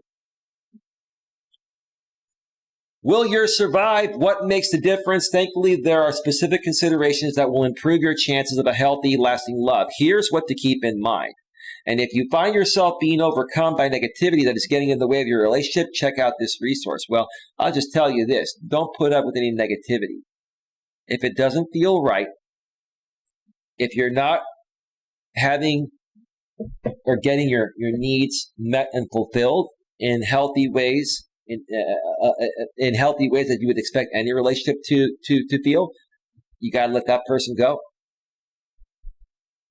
Let me check the chat before we get to these 10 aspects here. I'm probably going to go through the first 5, and then I'm going to take another break and then go through the last 5.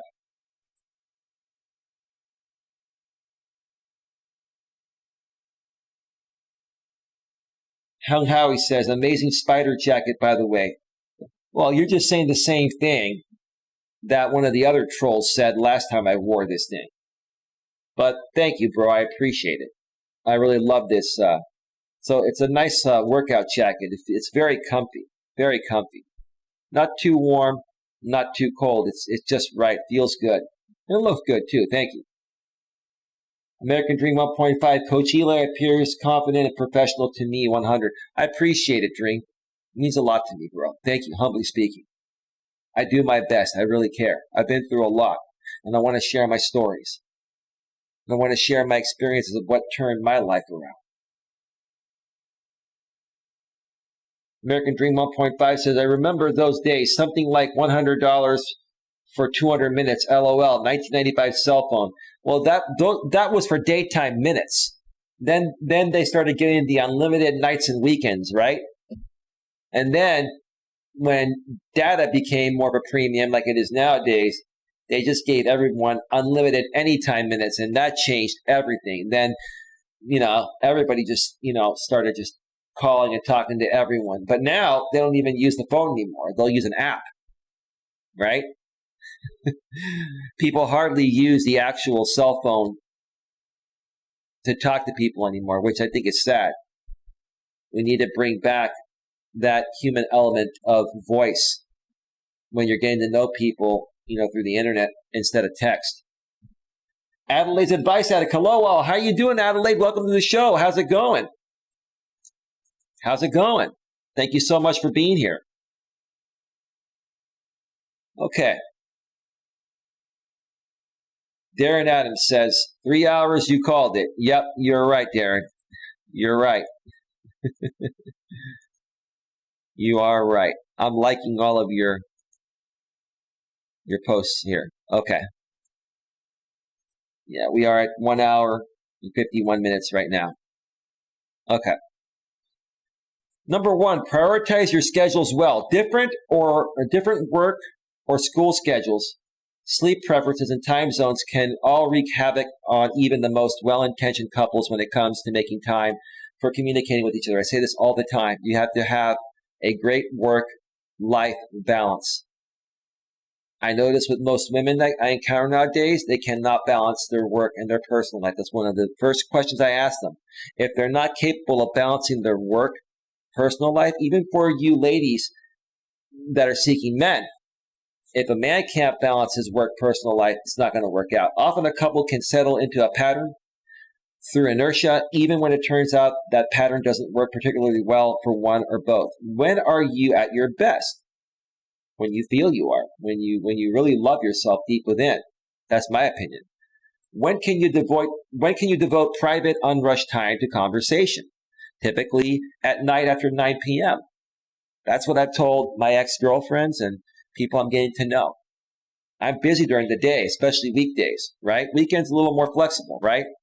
But during the week, on the weekdays, I'm working my job. This is my job, right? And I'm not free until 8 or 9 o'clock at night. I typically like to stream at night, sometimes during the day, or do other videos, right? I'm running my business. I'm busy. So I feel a great time to talk with a lady is at night, because at nighttime is more romantic anyway, right? Right? The best time to talk to a woman, in my opinion, is an hour, hour and a half before she goes to bed. You have that conversation. She's relaxed. She may be laying in bed, right? But then you get some women that are like, why can't you talk to me during the day? Because I'm working, sweetheart. I'm working to make money so I can take you out to those nice dates that cost money, right? But you can't find a little time. Well, maybe sometimes I can once I get to know you, but now I'm just getting to know you. You're brand new. And you're already coming off extremely overly needy. And that's going to turn me off, right?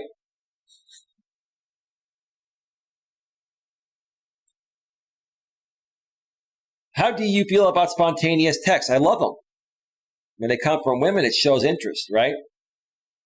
Sometimes I'll send them, but I more so wait for the women to send them, because when the woman's really interested in you, she'll reach out to you all the freaking time. Who has the more flexible schedule? You both should have a flexible schedule. What feels like your most intimate part of the day? 9 o'clock at night, right before we go to bed. That's when I like to talk with the women, because you want the intimate connection. That's the most intimate time, right? Or the time when you crave connection the most. Nighttime. Weekends could be all day. Who should initiate the contact? It could be both. But early on, when you're getting to know a woman, and even down the road, I'll tell you, you got to let women do 70 to 80% of all texting, calling, and pursuing. It has to be her idea. Once a woman you're dating doesn't feel like the relationship is more her idea than yours, it's all over. You don't believe me? Try it out. You text her 70 to 80% of the time and call her 70 to 80% of the time and see what happens, right? Doesn't mean you don't initiate a text or a call 20 to 30% of the time every now and then, but you let her do most of the texting, calling, and pursuing. That's just the way it is. You don't believe me? Try it out and see what happens. Do you prefer a set time no matter what? Or should it vary by the day? It varies. I can talk to someone during the day if they're worth my time. Once I get to know a woman and I know she's worthy of my time and I'm worthy of hers, then we can talk anytime. I'll make special effort. But until then, I'm going to do it at my convenience, which is at night, which is a time where typically everyone's settled in anyway, right? There's no limit to the types of communication arrangements that can work as long as they feel mutually satisfying. Be mindful about how you choose a rhythm that works for you so that resentment and frustration don't build up after falling into a pattern that doesn't feel convenient or supportive. Right. Absolutely. You're going to be able to gauge pretty much right away when you're talking with somebody new if you're worthy of their time and they're worthy of yours by their communication style. You'll see that right away. Number 2, make sure your goals and potential end games are in the same ballpark. So you want to make sure you're looking for the same thing. That's why on my profile on Match.com, I'm that direct. And the women that say, I'm expecting too much are just not ready for a relationship. I'm not expecting anything. I just know what I want. And if you don't want that, then don't respond to me. But they still respond and say, you're expecting too much. Good luck to you. No one's ever going to, be able to satisfy all your needs. Well, I'm just looking for a relationship. I guess apparently, in other words, you're trying to tell me you're not ready for one. But you have a profile on Match saying that you are. Okay. In general, research shows that long-distance relationships are more satisfying and less stressful when they are understood to be temporary. This makes intuitive sense, as it is easier to keep your eye on the proverbial prize and work together to get through the hardship of being apart, rather than being hopeless and feeling like it will never end. But what happens when one person is more okay with the status quo than the other, or one person is more motivated to find a way to be physically together than the other one is? Well, that means one side has more interest than the other. Both sides have to have equal interest, but in my opinion, the woman has to constantly show more interest than the man. The man should show interest, but the woman, in my opinion, needs to be showing more of the interest. And every time the woman shows interest, the man should respond and say, if the woman reaches out to me and says, "Hey, how you doing, babe? Hey, babe, how's it going?" "Oh, good, babe. How you doing?" "I'm doing good, good." "Hey, babe, what are you up to this weekend?" Right? She reached out to me, and I'm going to ask her on a date, right? That's all my job is. My job is to hang out, have fun, hook up, right? Her job is establishing the relationship, seeking out the commitment when she's ready to bring it to my attention. Her job is to reach out. My job is to arrange a date. That's it. Beautiful. That's it. But both sides need to feel it equally, right? But if a man over pursues and the woman feels like he's more into her than she's into him, it's going to go downhill for her. You don't believe me? Try it out and see what happens. Okay? If one partner views the separation as a temporary hurdle, that will end in a major commitment, engagement, or moving in together for good, for instance, while the other partner views the distance as a simple necessity that may have to be sustained for the long term. It's not sustainable long term, in my opinion, to have a long distance relationship. It's sustainable for the short term to get to know someone that you click with because you couldn't find someone you click with as well with in your area, right? But if you don't find ways within 6 months, a year or two to be closer together, I'm telling you, it's not going to work out. And if you continue being with someone like that, then you're with them for the wrong reasons, like a codependency type of thing, right? Like I mentioned throughout the whole first part of the show. Go check out the replay if you missed that, okay?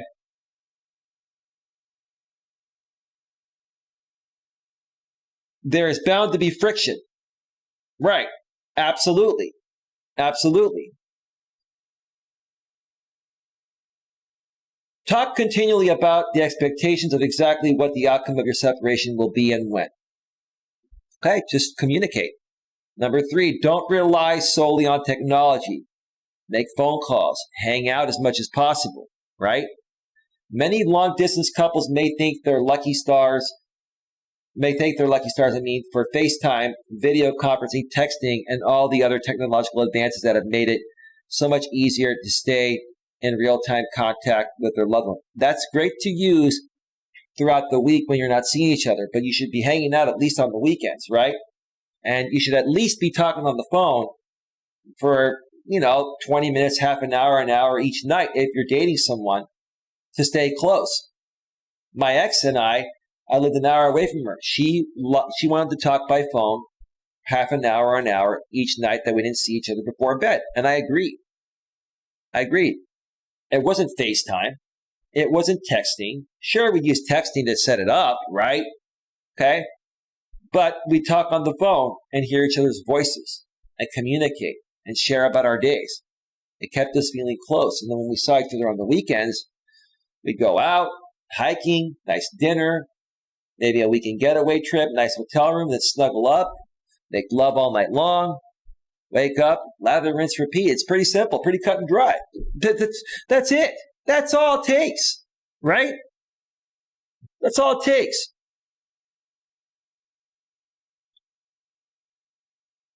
But let's not forget the power of having something physical that reminds you of your partner. I can't say that. I'll get the monetizer removed. But let's not forget the power of having something physical that reminds you of your partner. I'm going to keep that one alone. You can put 2 and 2 together what I'm thinking. You got to have that too. I bet those relationships that have been long distance for over a decade are sexless relationships, or it's not the same as it was when they first got together. That's another thing right there.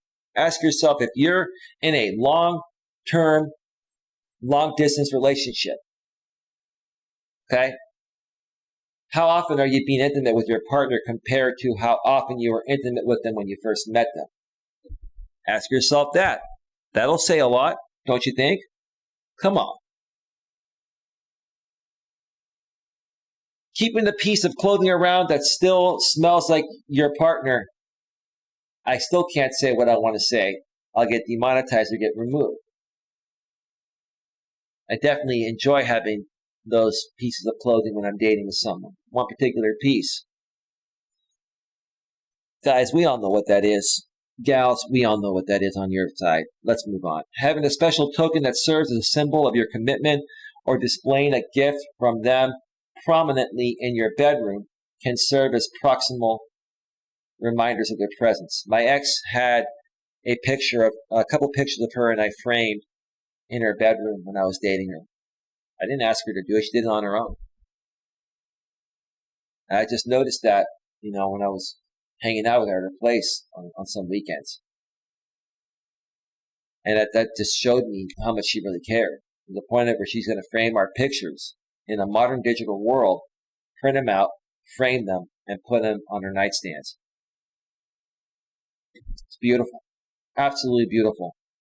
And don't underestimate the joy of receiving something tangible from them. A funny postcard, an unexpected gift, or a delivery of your favorite candy. Care packages are not just for parents of college students. Nowadays, folks, anything you can do outside of the digital world, more of the old school way, like print something on paper, an actual card, right, is going to show that you're making more effort and you care. Trust me on that. Trust me on that. Let me check the chat here real quick. Let me see on Facebook. Okay, we're still good on Facebook. American Dream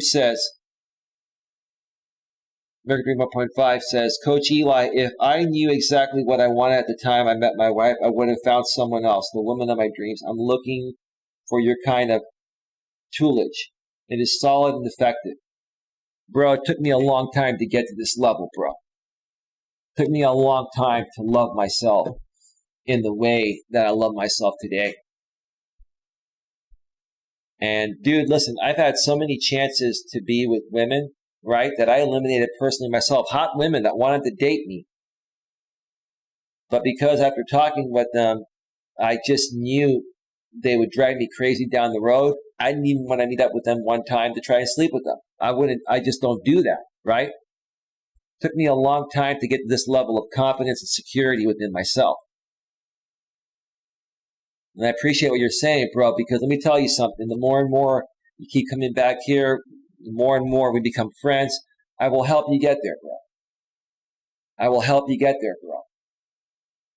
It's not easy, but once you get there, bro, it'll change your life. You're gonna have an abundance of things come your way that are right. They may take a little bit of time, but when they finally come, they're gonna do the right thing. And you're gonna be able to easily eliminate things that are not gonna make you happy or are gonna waste your time, right? American Dream 1.5 furthermore says, these are the kind of lessons that I am here for. Your advice will save me a lot of time in my future and search for Miss Dream. Yeah, these are a lot of principles, man, that I've learned following other coaches and doing a lot of personal development over the last 15, 20 years of my life, bro, and just life experience in general. I tell people, you don't have to believe a word I say. You don't have to even like me, but just try out these principles. If you do it exactly as I tell you, it works. Trust me, it works. Because you're either going to get what you want and be happy, or you're going to figure out the person you're dealing with is not the right person, and you're going to eliminate them quicker so they don't waste your time, and you leave that space open for the right person to come around. You're not going to invest 12 years into a relationship that wasn't meant to be. Right? That's just an example. Number 4, focus on quality communication. Interestingly enough, some research shows that long-distance couples may actually be more satisfied with their communication than geographically close couples are. Well, that shouldn't be that way. You should be communicating whether you you have a geographically close location or long distance relationship.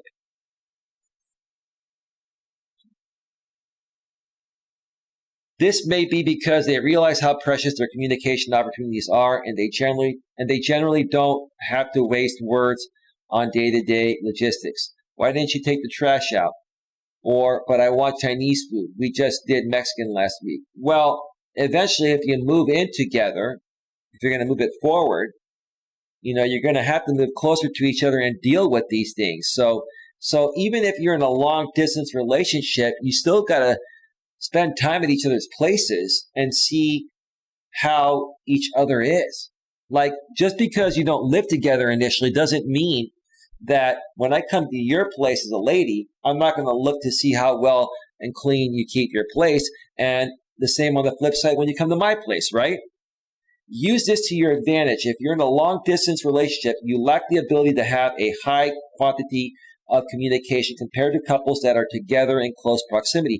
But you do have the potential to even exceed them when it comes to quality. If you have daily bedtime conversations, for instance, give a little thought beforehand to the most important parts of your day to talk about. That's what my ex and I, Dana, did. Now, we were an hour away from each other. So, technically I could have driven to see her any given night. Yes, it's still a little bit of a drive to drive an hour there and an hour back, but it's not as bad as 3 hours there and 3 hours back, or an hour and a half hours there and back like it was with my ex before my ex, Dana. But, we wouldn't push it, so we typically saw each other primarily on the weekends, and during the week we'd have that quality phone call every night, even though technically it was not considered a long distance relationship, in my opinion. Realize that since you may not have the benefit of facial expression or physical touch, you'll sometimes need to be a little more deliberate in the words you use. Understand the deficits of a phone call or even a Skype session and plan accordingly to make sure you say the things you mean to say. That can help you make sure that the most important intimacy building conversations are still being had, no matter how many states or countries separate you. Absolutely. The distance does not really matter. Okay? What matters is how well you communicate in general. Okay? But again, if you're in a long distance relationship, okay, after 6 months, a year, or 2 years at the most, if you want to continue moving forward, at that point, you got to talk to each other and say, hey, I love what we have. You love what we have. Let's find a way to be closer together. Are you with me?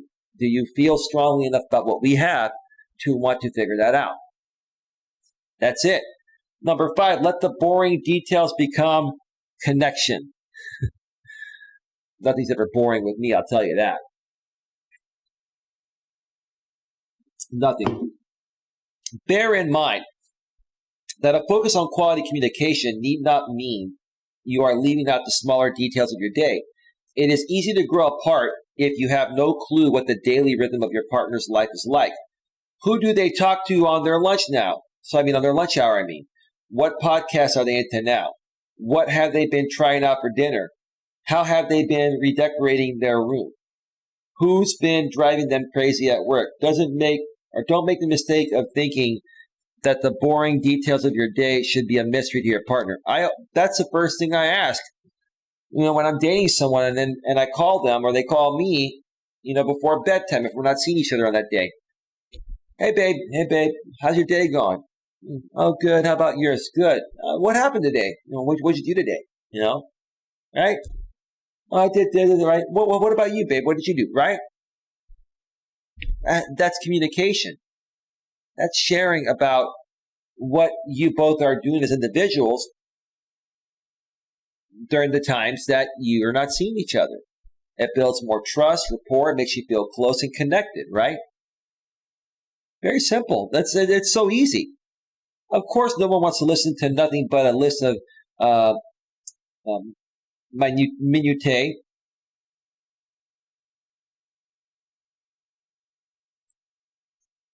Give me a second here. I hate when I get words like that. Minutiae. Minutiae. The small, precise, or trivial details of something. These psychologists have these fancy words. Google, tell me that again. Minutiae. Minutiae. I don't want to sound stupid, but I've never heard that word before. Minutiae. Okay.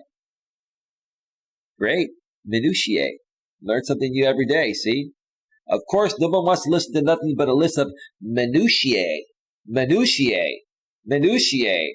Minutiae. But the key is staying in each other's lives enough that you have a feel for the cast of characters and contexts that make up daily living for them.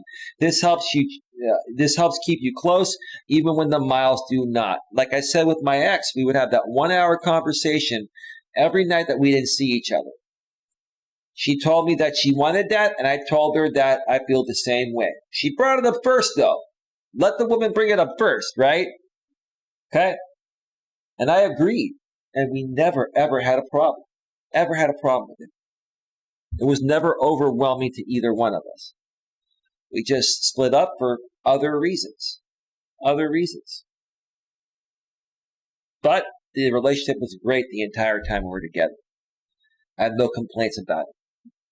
Great memories. All right, we are at 2 hours and 14 minutes, folks.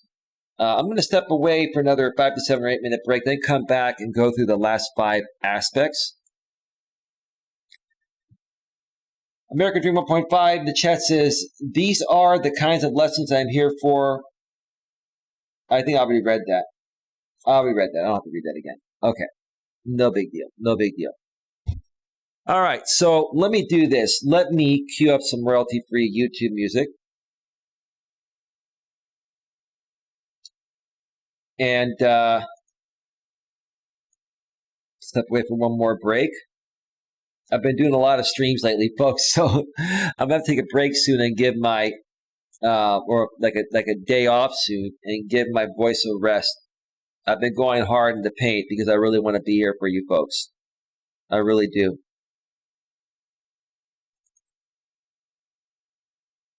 Let me see here.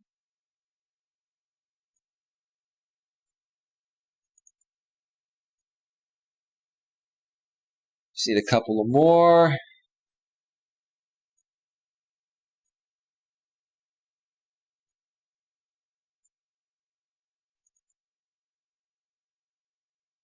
Do do do do do do do.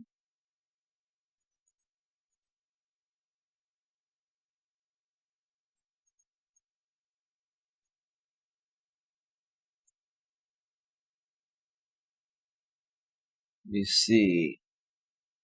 Do do do.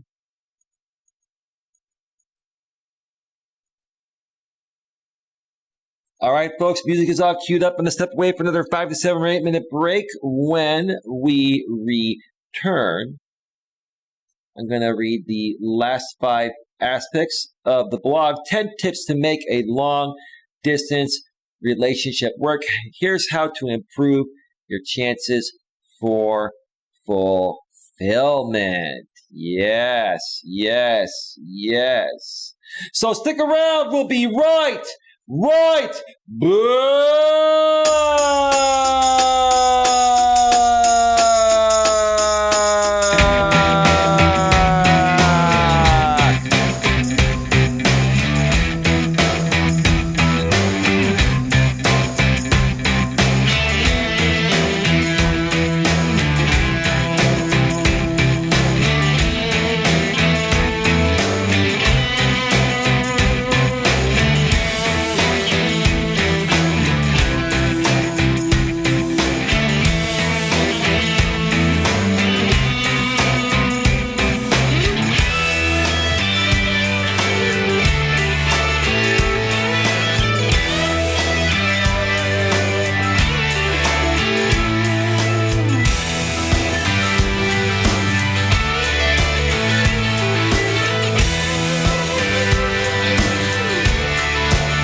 There he is. He's back. He's back. He's back. He appears out of nowhere. He came out of the sky, right? Over the hills, right? Over the river and through the woods. To Eli's place we go, right?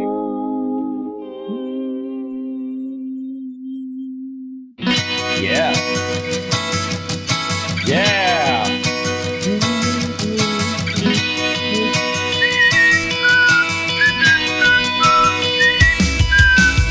I know all these songs.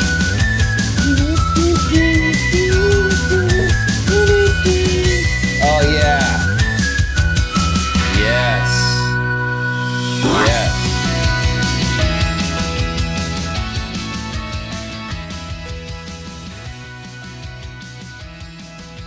Yes, I like to call my coaching practice unconventional life coaching because it's real, raw, and completely effective. It may not be what you want to hear, but it's what you need to hear and learn.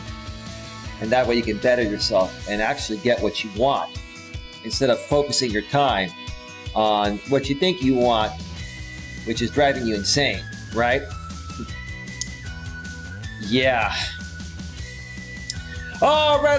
Welcome back to the third segment of Navigating the Modern World with Coach Eli, live here on YouTube and also once again simulcasting live on Facebook. Glad you could all join me tonight.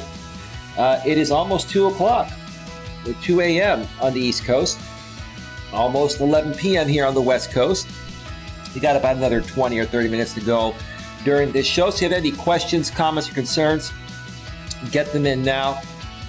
And I got to say, I haven't seen Moonchild or her boyfriend, and I'm sure they're probably talking about what was discussed here tonight. And, I want to make a statement on that here right now, a professional statement. Once again, Moonchild, and to your boyfriend, I really care about both of your well-being. And that's the bottom of that's the bottom line truth. That's what I'm trying to say from the bottom of my heart. Again, what you heard from me here tonight is something that you may not want to hear. You probably never wanted to hear. 1 a.m. in Texas. Well, yeah, you're Central Time, brother. That's right. But if I were to say, okay, it is 2 a.m. Eastern, it is 1 a.m. Central, it is 12 midnight, Mountain Time, and 11 p.m. Pacific, like it'd be too much talking. But you get it, right, bro? It's all good. Moonchild's still here. Good. All right. Well, I'm glad you're here, Moonchild, because I really honestly do care about your well-being and your boyfriend's well-being. But the bottom line is this.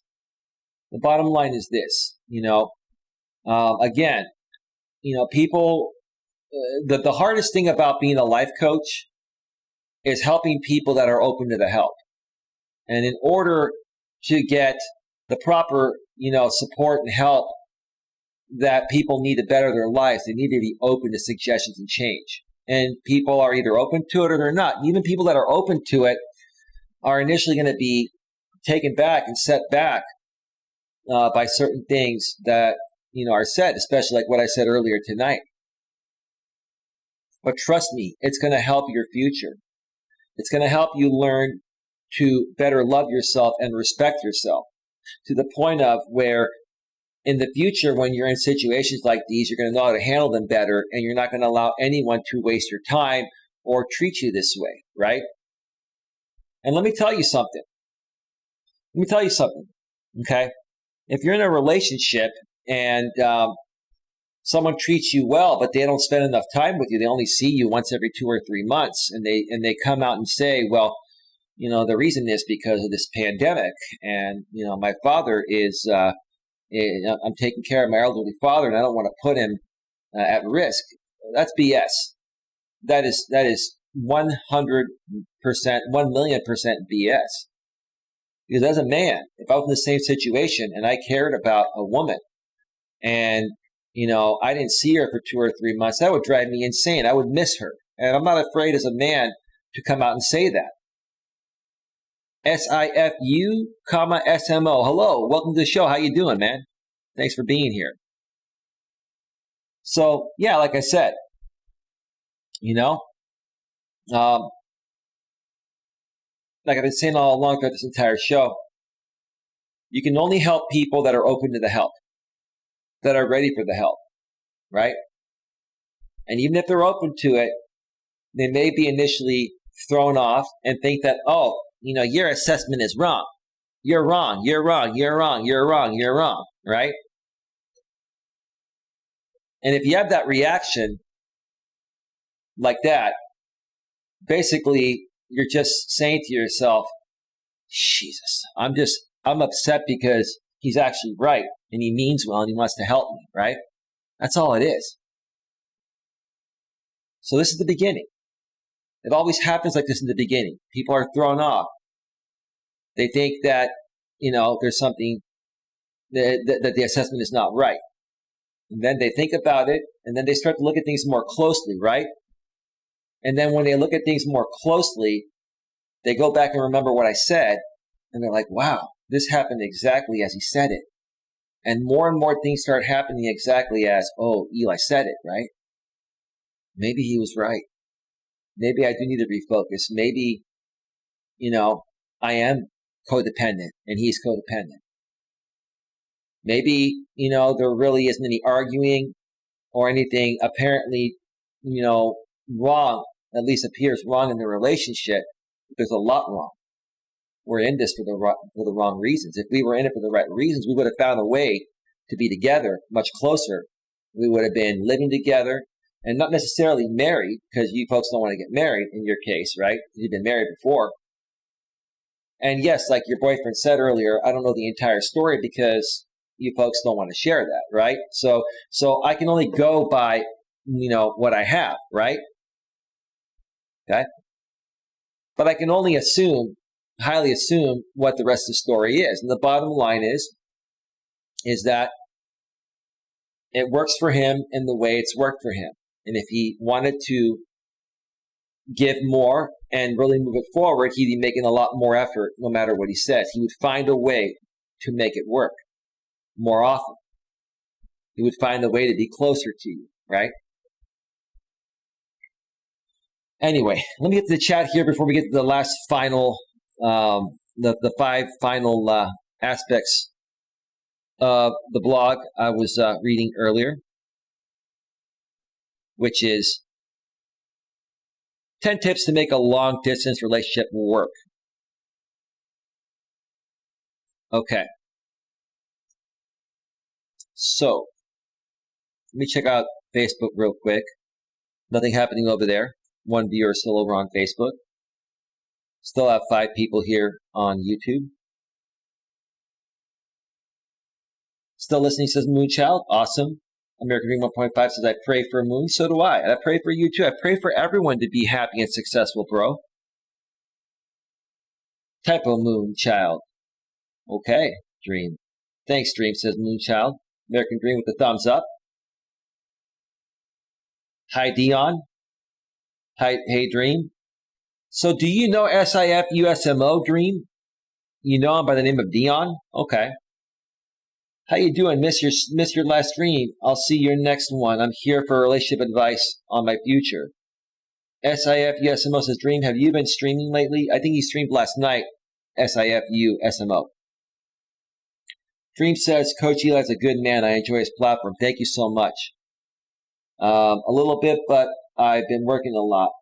It says Dream. And Dream furthermore says, this guy's a cool guy, Dion. I like him. Great. Awesome. Thank you for being here, Dion. I appreciate it. All right. Let's go ahead and switch over back to the browser source and leave off where we left off. We are at 2 hours and 35 minutes. Number 6, don't overplan your time in person. One significant way that long-distance relationships feel markedly different than geographically close ones is that when you are actually together in person, it often feels there is no time to waste. But this can be a double-edged sword. Yes, it may make you less likely to bicker about who forgot to change the toilet paper roll, but it also might make you succumb to the urge to pack your time together so full that it stresses out the both of you. It doesn't matter, whether I'm dating somebody that lives nearby or a long distance away. I'm going to do the same things that I would with either side. I'd probably say, hey, let's go on a hike in your area. Let's go to dinner and let's maybe walk around town. And then we get a nice room or stay at your place, snuggle up, maybe watch a movie, maybe sit on the couch and talk, make out, do what couples are supposed to do that are really into each other, which, is one of the perks of being in a relationship, right? If you're not intimate with that person and it's not good, and it's not happening all the time, then why are you with them, right? If you're not doing that, might as well just hang out with your same-sex friends and do the same things with your same-sex friends, right?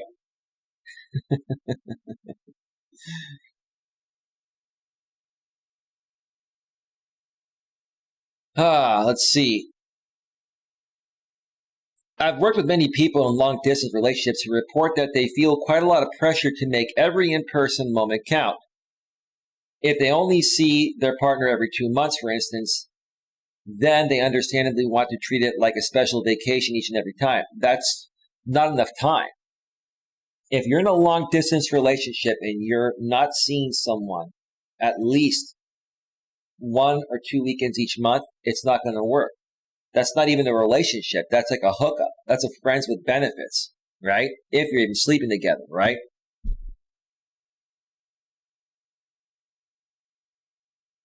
So the blog author furthermore says, for instance, then they understandably want to treat it like a special vacation each and every time. Sometimes it can be a special vacation, but other times, or most of the time, it should be just hanging out with them and planning something fun to do with them in the same ways as if they lived nearby. But you mustn't forget that relationship intimacy is built in small moments as well as big ones. Spontaneous movie watching on a couch, as well as playing tourist to the sights of your town or finding the hottest restaurants. I just said the same thing in other words. I can't add to that. Ditto, I agree. Make sure to build some breathing room into the times you spend together. Downtime is not wasted, but rather the opposite, helping both of you breathe and connect. Just be well-balanced. If you're a well-balanced guy and she's a well-balanced woman, you'll be happy just to spend time together, and it won't matter what you do as long as you enjoy each other's company. That's the best way to put it. Number 7, don't put your life on hold. There's no doubt about it. Long-distance relationships require some sacrifice. Yeah. Is the person that you're seeing worth the sacrifice and vice versa? But it is important to be careful not to sacrifice more than is necessary. Right. You got to know. It's like playing poker.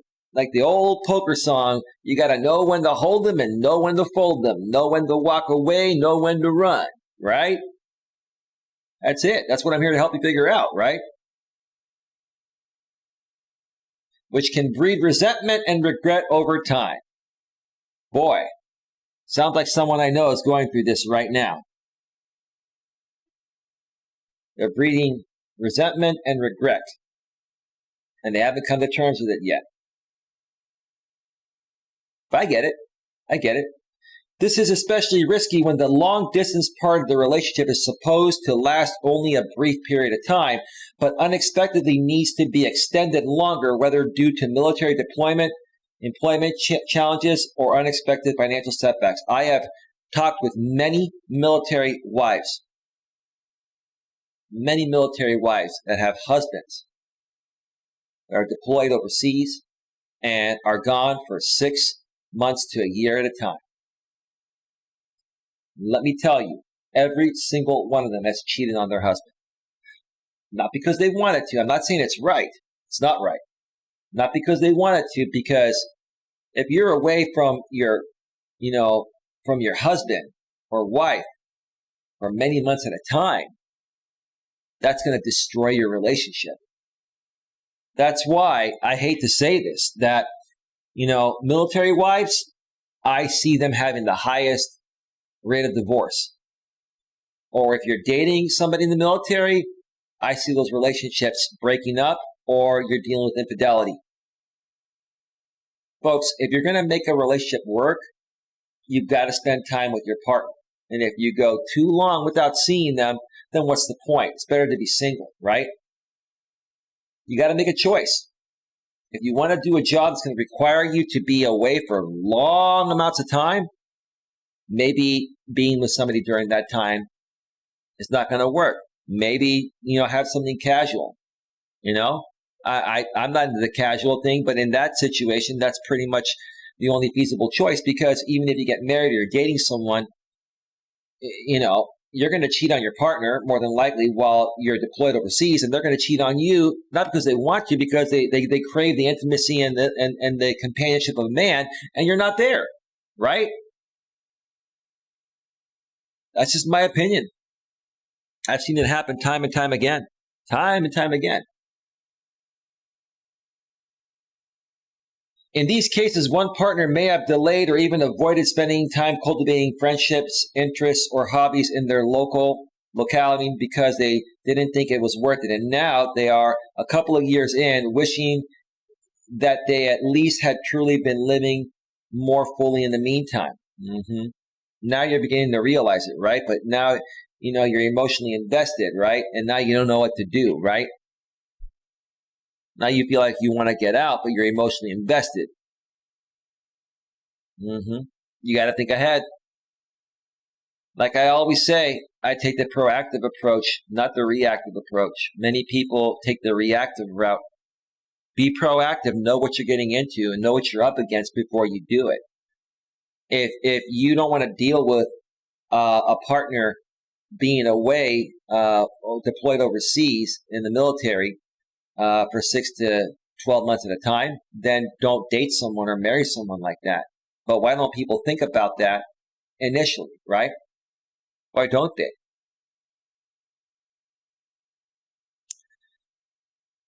It is one thing to look forward to finally being in the same place as your partner. It is quite another to postpone being truly engaged in your life until then. Make sure that you are trying your best to make the most of life you have in your own locale, in the here and now.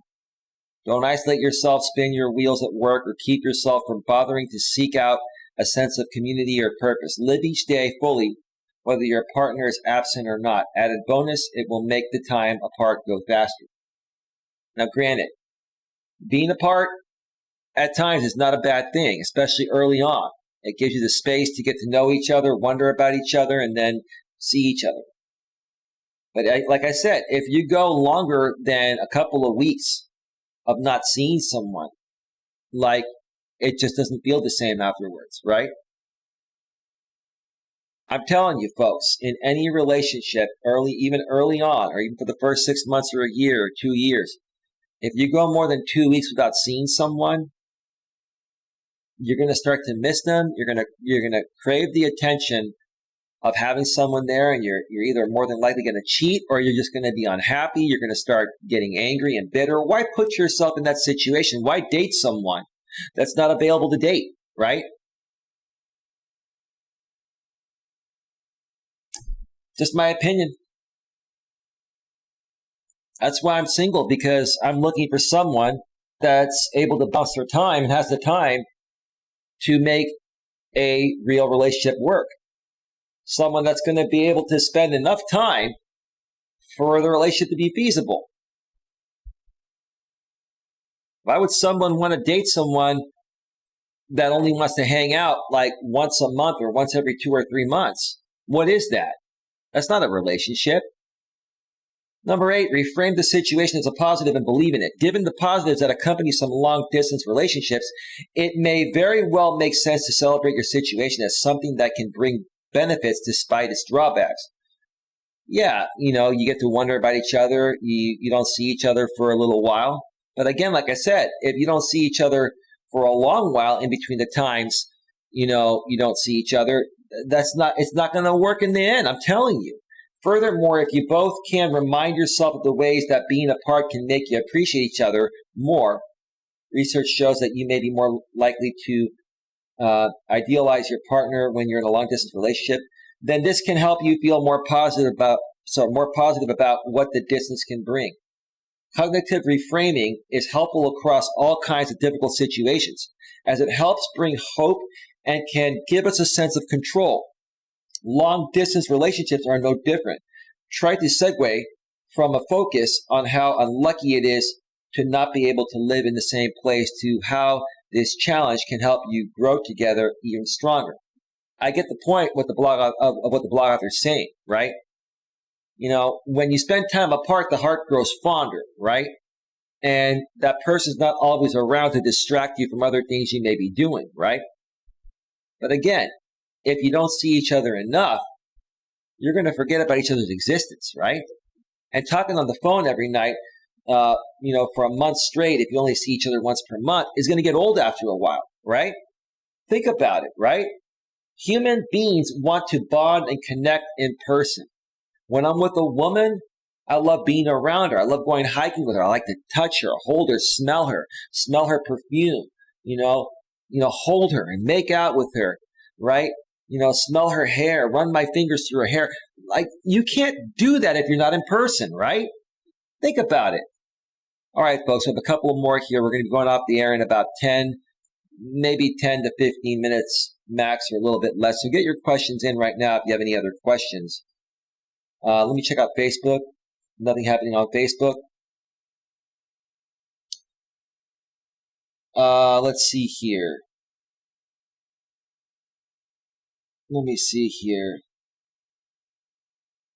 Yes, Dion is a martial arts teacher. Oh, he's going to whoop my you-know-what.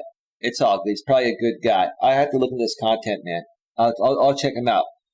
I only work for a few days a week now due to my health declining, says Moonchild. Okay. Is there anything you can do about your health, Moonchild? Like get on some medication, have surgery or something? Or is it just something that's a permanent part of your life? American Dream 1.5 says, oh no, Moonchild, stay strong, my friend. American Dream says he understands. Moonchild says, thanks, I hope to build up my stamina. Okay, cool. American Dream 1.5 says, I went through a similar symptom in 2019 and 2020 due to a car wreck. I'm building up slowly. Did you hurt any part of your body, Dream? And what happened and how did you heal from it? Moonchild says, oh my goodness, I hope you are back up to 100% soon. American Dream 1.5 has a pray emoji. He furthermore says that separation is difficult. I need someone who wants me as much as I want her. There you go. That's it, Dream. Dream, that is the secret formula. That's the magic recipe. But Dream, look at it one way. Look at it this way. It's not that you need someone. You're happy within yourself. Think about it with this mindset. You want someone. You don't need, you want, right? You want someone who wants you as much as you want her. You almost got it right. I know what you meant. Why would you want to be with a dating partner that doesn't want you as much as you want them?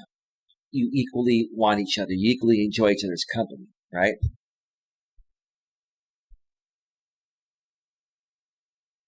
American Dream 1.5, proactive approach. That's what it's all about, bro. If you learn the principles of life, you'll take the proactive approach every time and you will waste much less of your time with the wrong people. SIFUSMO, yeah, Dream, I'm so confused. Moonchild, no permanent conditions, okay. American Dream 1.5, yes, I broke my neck in 2 sites. How long did it take you to heal your neck? And are you still healing? Do you feel pain? Does it affect you from walking or getting around? Like, Dream, how long has it taken for you to heal? Moonchild with the I'm shocked emoji. American Dream 1.5, exactly, Coach Eli. Sorry to hear that, Dream, says Moonchild. American Dream 1.5 says, I had to let it heal naturally. I could not exercise for almost a year. Yeah, you know what, Dream, before I get to the last 2 parts of the blog here. I pinched a nerve about 10 months ago. It's getting closer to a year now. Like 10, almost 11 months. And it's taken a long time to heal. And initially, I had a hard time walking.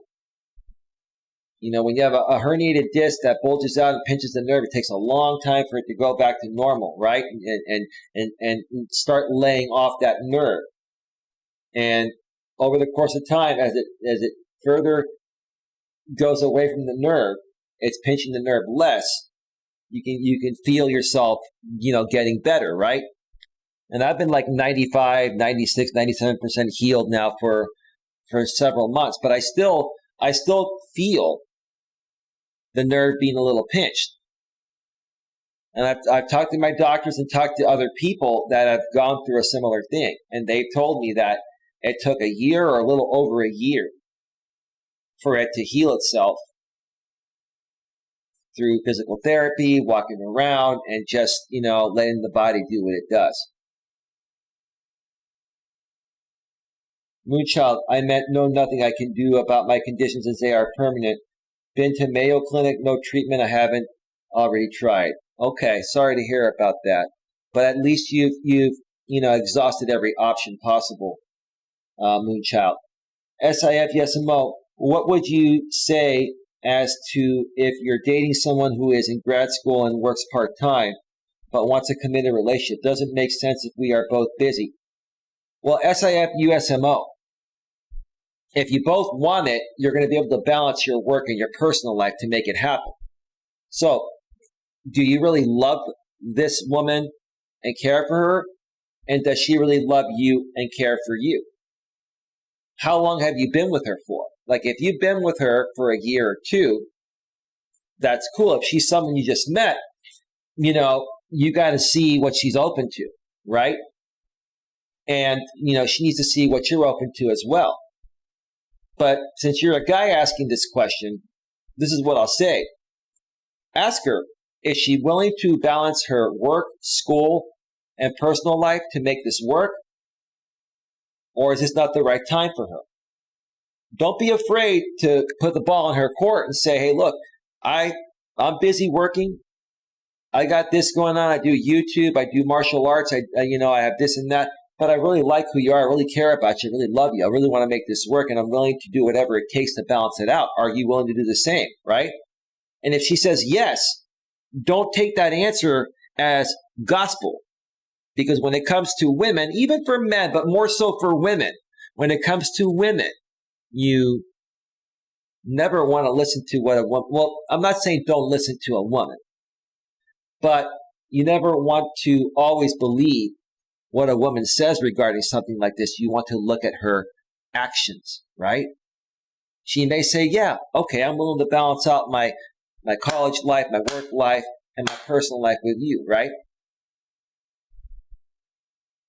If she says that, then look to see what she does. Now, from what I know about women, bro, when a woman's really into you, no matter how busy she is, she'll make time for you. If a woman does not make time for you, no matter how busy she is, she's not into you. If she's into you, she could be busy 23 hours out of the day, and she will find a way to make time for you and squeeze you in as much as possible. And you'll be able to tell. So that's what I would do, bro. That's one of the biggest issues in the modern world is women balancing their work, school, personal life. You're probably in your 20s, and that's tough time because women now are more career focused than relationship focused. So you got to be upfront. Is she a sexy woman? And she may be a nice person, right? But you gotta test her to see if she's going to be able to balance it out. American Dream 1.5 says, fortunately, the other car had good insurance. It paid for medical expenses and recovery. Good. SIF UAK Dion, do you like her? Moonchild says, I am glad you are on the men dream. Cool, Moonchild. Thank you, Moonchild, for that. SIF USMO, yes, I do dream. So here's the thing, bro. How long you been with her for? And has it been a good relationship? Is the intimacy constantly good? Does she reach out to you, almost daily, if not daily, through text messages? Does she reach out to you first, or do you reach out to her first? You got to let women do 70 to 80% of all calling, texting, and pursuing. And then all you do is set up a date. She reaches out to you. Hey, how you doing, babe? How's it going, Dion? Doing quite well. How about you, babe? I'm doing well. She says, I'm doing well, right? Then your job is, hey, babe, when are you free to get together, right? All you do is you ask her when you're free to get together. And if she's really into you, she'll say, well, let's figure something out, babe. Whatever works for you. I really like spending time with you, right? Or she might say, well, I'm going to be busy for the next, 3 months until I graduate college. If you get that BS, then you know she's not into you. If she's into you, she'll clear her schedule for you. She'll find a way. But don't overly pursue her, dude. Be cool. Let her chase you. Women think they want guys to chase them. They don't. You go and chase a woman and see what happens. You're going to chase her away. It's just the way it works. It's just the way it works. The relationship has to be more of the woman's idea, which is what I'm trying to say, than yours. Because if she perceives you to be more invested than her, then it's over. It's over. I'm so happy for you, brother. That's what I'm looking for, someone I love to be with. Dion says, Dream, how are things going with Cindy? American Dream 1.5 says, you're a likable guy, Dion. Any woman would be blessed to be with you. American Dream 1.5, Cindy and I have mutual work coming up with our move, but I want to stay apart. I care for her, but I'm not in love with her. Yeah, Dream, you're emotionally attached to her, but you just are not in love with her. And that's a tough one, bro. And again, like I said, until you remove that emotional attachment, bro, you're not going to be able to move forward with anyone. And you're not going to be able to give off the right vibe to find that right person. Women are going to read right through the fact that you're not ready, bro. So you gotta let it go, man. You gotta let it go. All right. Couple more. Number 9, know the difference between checking in and checking up on. And this brings us to the major sticking point in many long distance relationships. The fact that you don't really have a sense of what your partner is up to day in and day out. Yeah, are they out banging some other guy or gal? Do you worry that you are out of sight, out of mind, or do you believe quite fully that absence makes the heart grow fonder? That depends how well you communicate. If you communicate daily at night before bedtime, there's less likely a chance someone's going astray and is really into you, right? It's all about the communication when you're not seeing each other. Or do you believe quite fully that absence makes the heart grow fonder, which I said a second ago? You can give yourself a break and acknowledge that long-distance relationships may bring slightly higher worries about infidelity than geographically closer ones do. Well, that's a fair thing to say. And it happens. It happens. And it will continue to happen. And this is totally normal, but don't let it fuel behavior that veers towards suspicion or hovering. When you want to connect. When you want to hear your partner's voice, call them. I would definitely arrange something if you have a long-distance relationship. See if the woman is open to a phone call every night before bed for 30 to 60 minutes. If she's really into you and she really wants to make it work, she'll put the time and effort into it. If not, then she's not someone you want to be with in the first place. When you want to hear your partner's voice, call them. When you want to text a question, text a question. Guys, this is not good information right here, in my opinion. Guys, when you're in a relationship with a woman, let her do 70 to 80% of all calling, texting, and pursuing. Okay? You can talk about these things when you're on the phone. Hey, do you want to talk every night, babe? I think we should, if we're going to make this work as a long distance relationship for the time being, we need to stay close throughout the time that we don't see each other. Are you open to a phone call every night? Yeah, absolutely. That sounds great, right? But you don't want to always out of the blue be the first one that reaches out or is pursuing her. You want her to do that most of the time. Do it the other way around and see what happens. She'll start getting annoyed. She'll start falling out of love with you. She'll start to realize that you're more invested into her than she's into you. or you're a tryhard or whatever, right? When she perceives that, she'll lose respect for you, fall in love with you, and then she'll dump you. And she'll probably be lining up a replacement before she dumps you, so she'll probably be cheating on you too. That's how it goes nowadays. Don't put yourself in that position. Don't play games of detective. If you feel like you have to be a detective, then that's not the right person for you. If you can't feel like you can't trust someone like I trusted my ex when we didn't see each other, I had no worries about her cheating. She never had any worries about me cheating because we didn't. Your partner will pick up on the intrusive nature of your inquiries and they will not feel welcome, and that will kill your relationship instantly. Now, if you have reason to suspect infidelity, I understand that.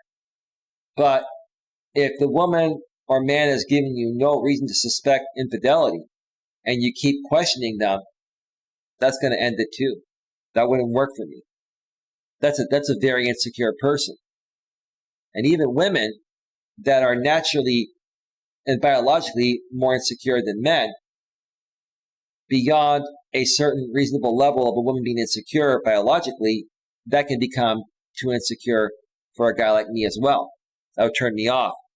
It would just make me lose interest and I'd be gone. That's it.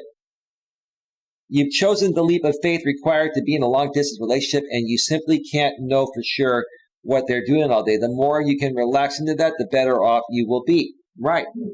You got to understand what you're up against. If you're going to date someone in a long-distance relationship, you know what you're up against. You're not going to know what's going on with them all the time. And even in a new relationship that's more geographically closer to where you're at, you got to give people the benefit of the doubt, especially initially, right?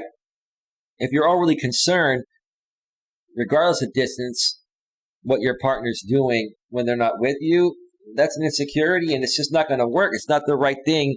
It's not the right mindset. Plus, it's early on in the relationship, right? Now, if you've been with them for a while, okay, that's a different story. But by that point, if you've been with them for 6 months, a year, 2 years, by that point, you got to decide whether you want to take the next step or not. Move in together, possibly get engaged, get married, have a family, right? Okay, number 10.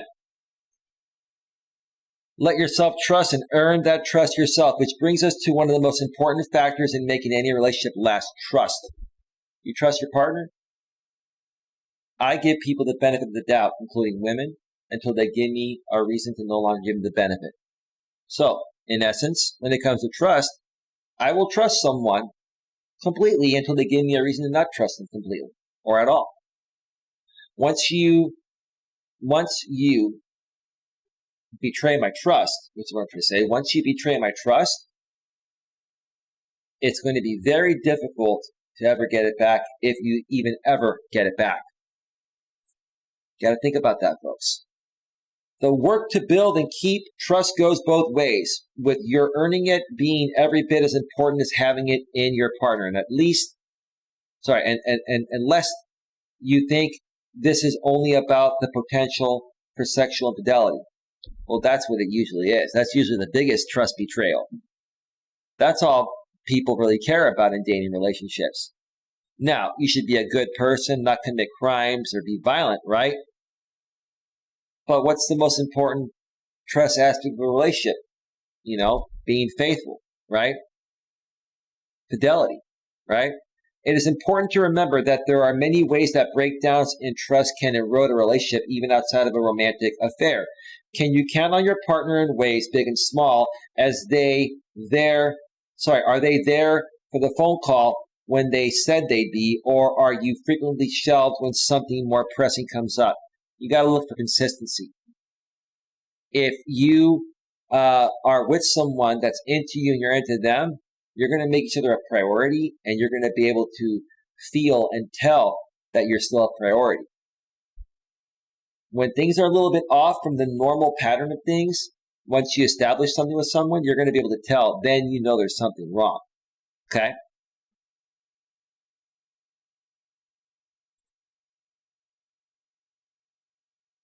Let me see here. Do they stick to the plans you've made to fly out to see each other? Or do they routinely push back the date because work got too busy? Those are all lame excuses.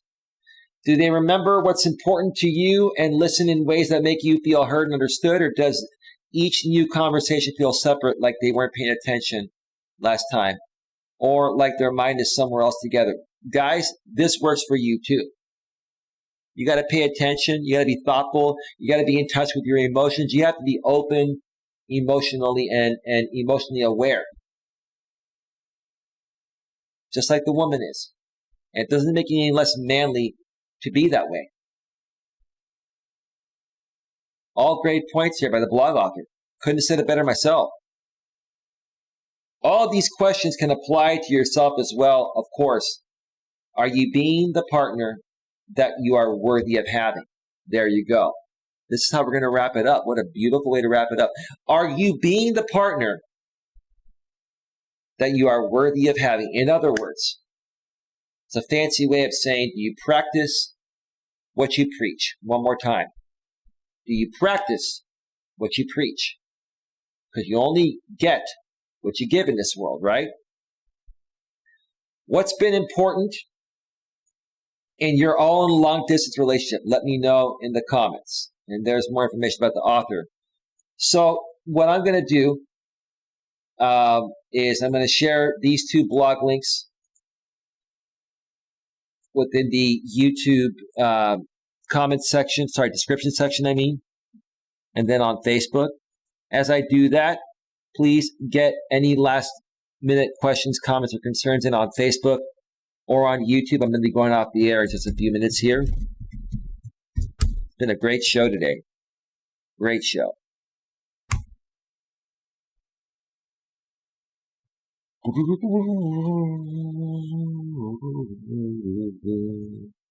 me a second here.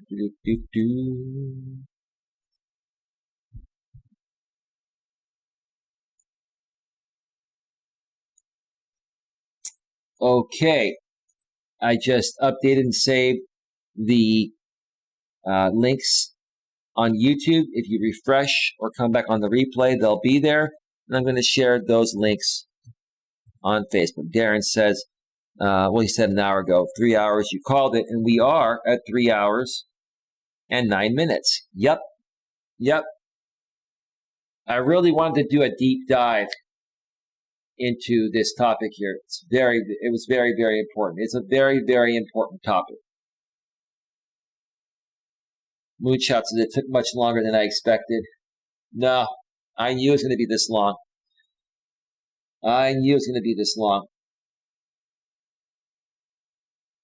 Let me see here.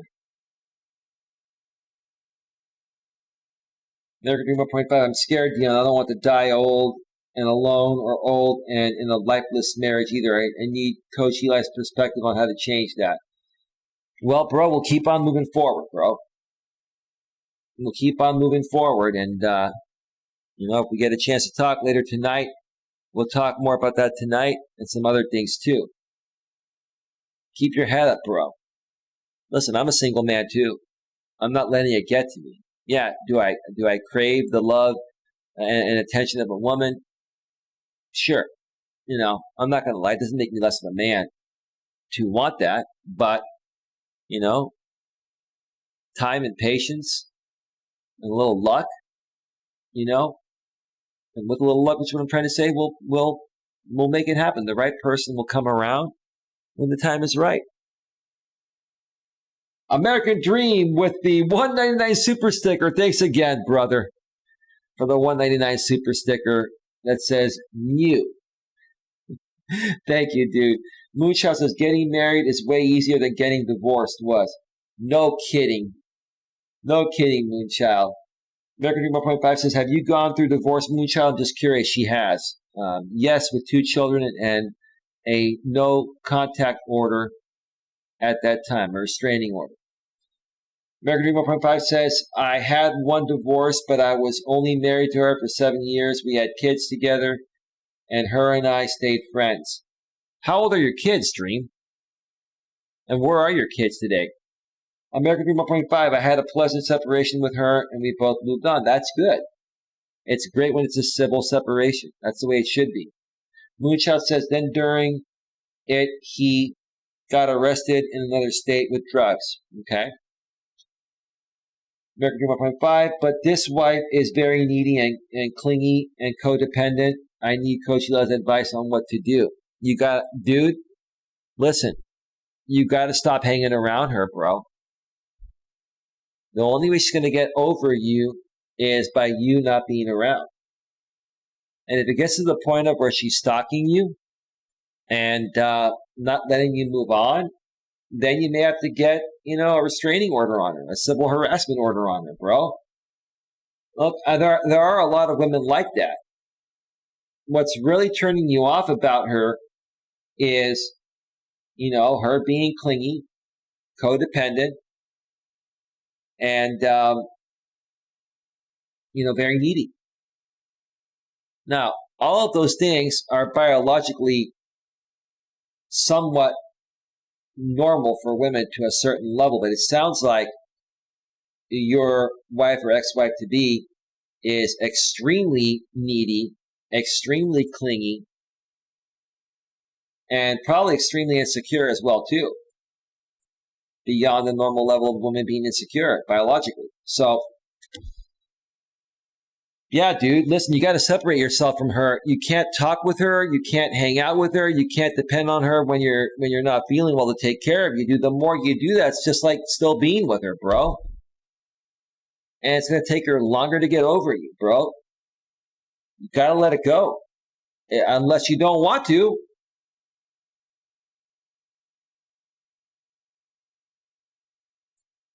Oh, no, it says American Dream 1.5. It took longer than expected, said Moonchild. American Dream 1.5 says, some people like Coach Eli and some don't, but one thing I can honestly say is that he has a legitimate platform. Other people out there, maybe not so much. I appreciate it, Dream. I really do. Thank you. I continue to appreciate your kind words. American Dream 1.5 says, there are some very bad people on YouTube. I'm changing my direction and surrounding myself with people who care about other people. I think that's how you've always been, Dream. You just got caught up with the wrong people like I did because you were learning the YouTube streets. That happens to pretty much everyone out here when they first come out here and try to create real content. American Dream 1.5, wow, Coach Eli, you were busy today. LOL, I respect you, sir. Well, thank you, man. Thank you, man. Yeah, I was pretty busy today. It ended up being an interesting day. I had some clerical work to take care of, which is why I only did 2 streams instead of the trifecta I had promised on my morning stream earlier.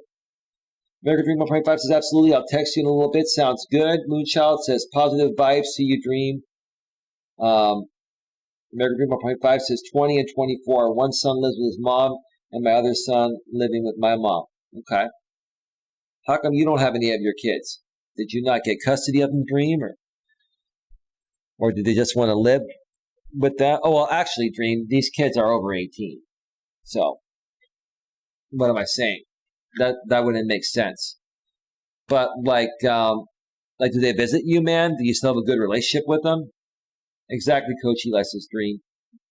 I'm going to wait for your answer, then I'm going to go off the air. Okay.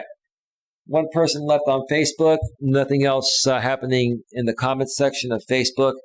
I'm sure that's Darren. Darren, thank you so much for being here, brother. Thank you to Nicholas for being here earlier. Thank you to John for being here earlier. You folks are amazing. Thank you to American Dream 1.5 for being here today. Moonchild, thank you for being here. I appreciate you. You and your man both. Look, yeah, it may have appeared like I came down hard on the both of you, but I'm not trying to come down hard on both of you. I think both of you know where you both are at. I think you both will find a way to figure out what's meant to be between the both of you, or what's not meant to be. You'll figure it out. I just wanted to kind of, put you, in the right direction, or kind of point you in the right direction, which is what I'm trying to say. So, We do. Coach Eli says American Dream 1.5. And then he says, it is good talking to you, Moonchild, Eon, and everybody. All right, folks, I'm going to get on out of here. I will more than likely be back for another stream at some point tomorrow, probably just one, unless something comes up. But I don't think I'm really going. I don't think I'm going hiking this weekend.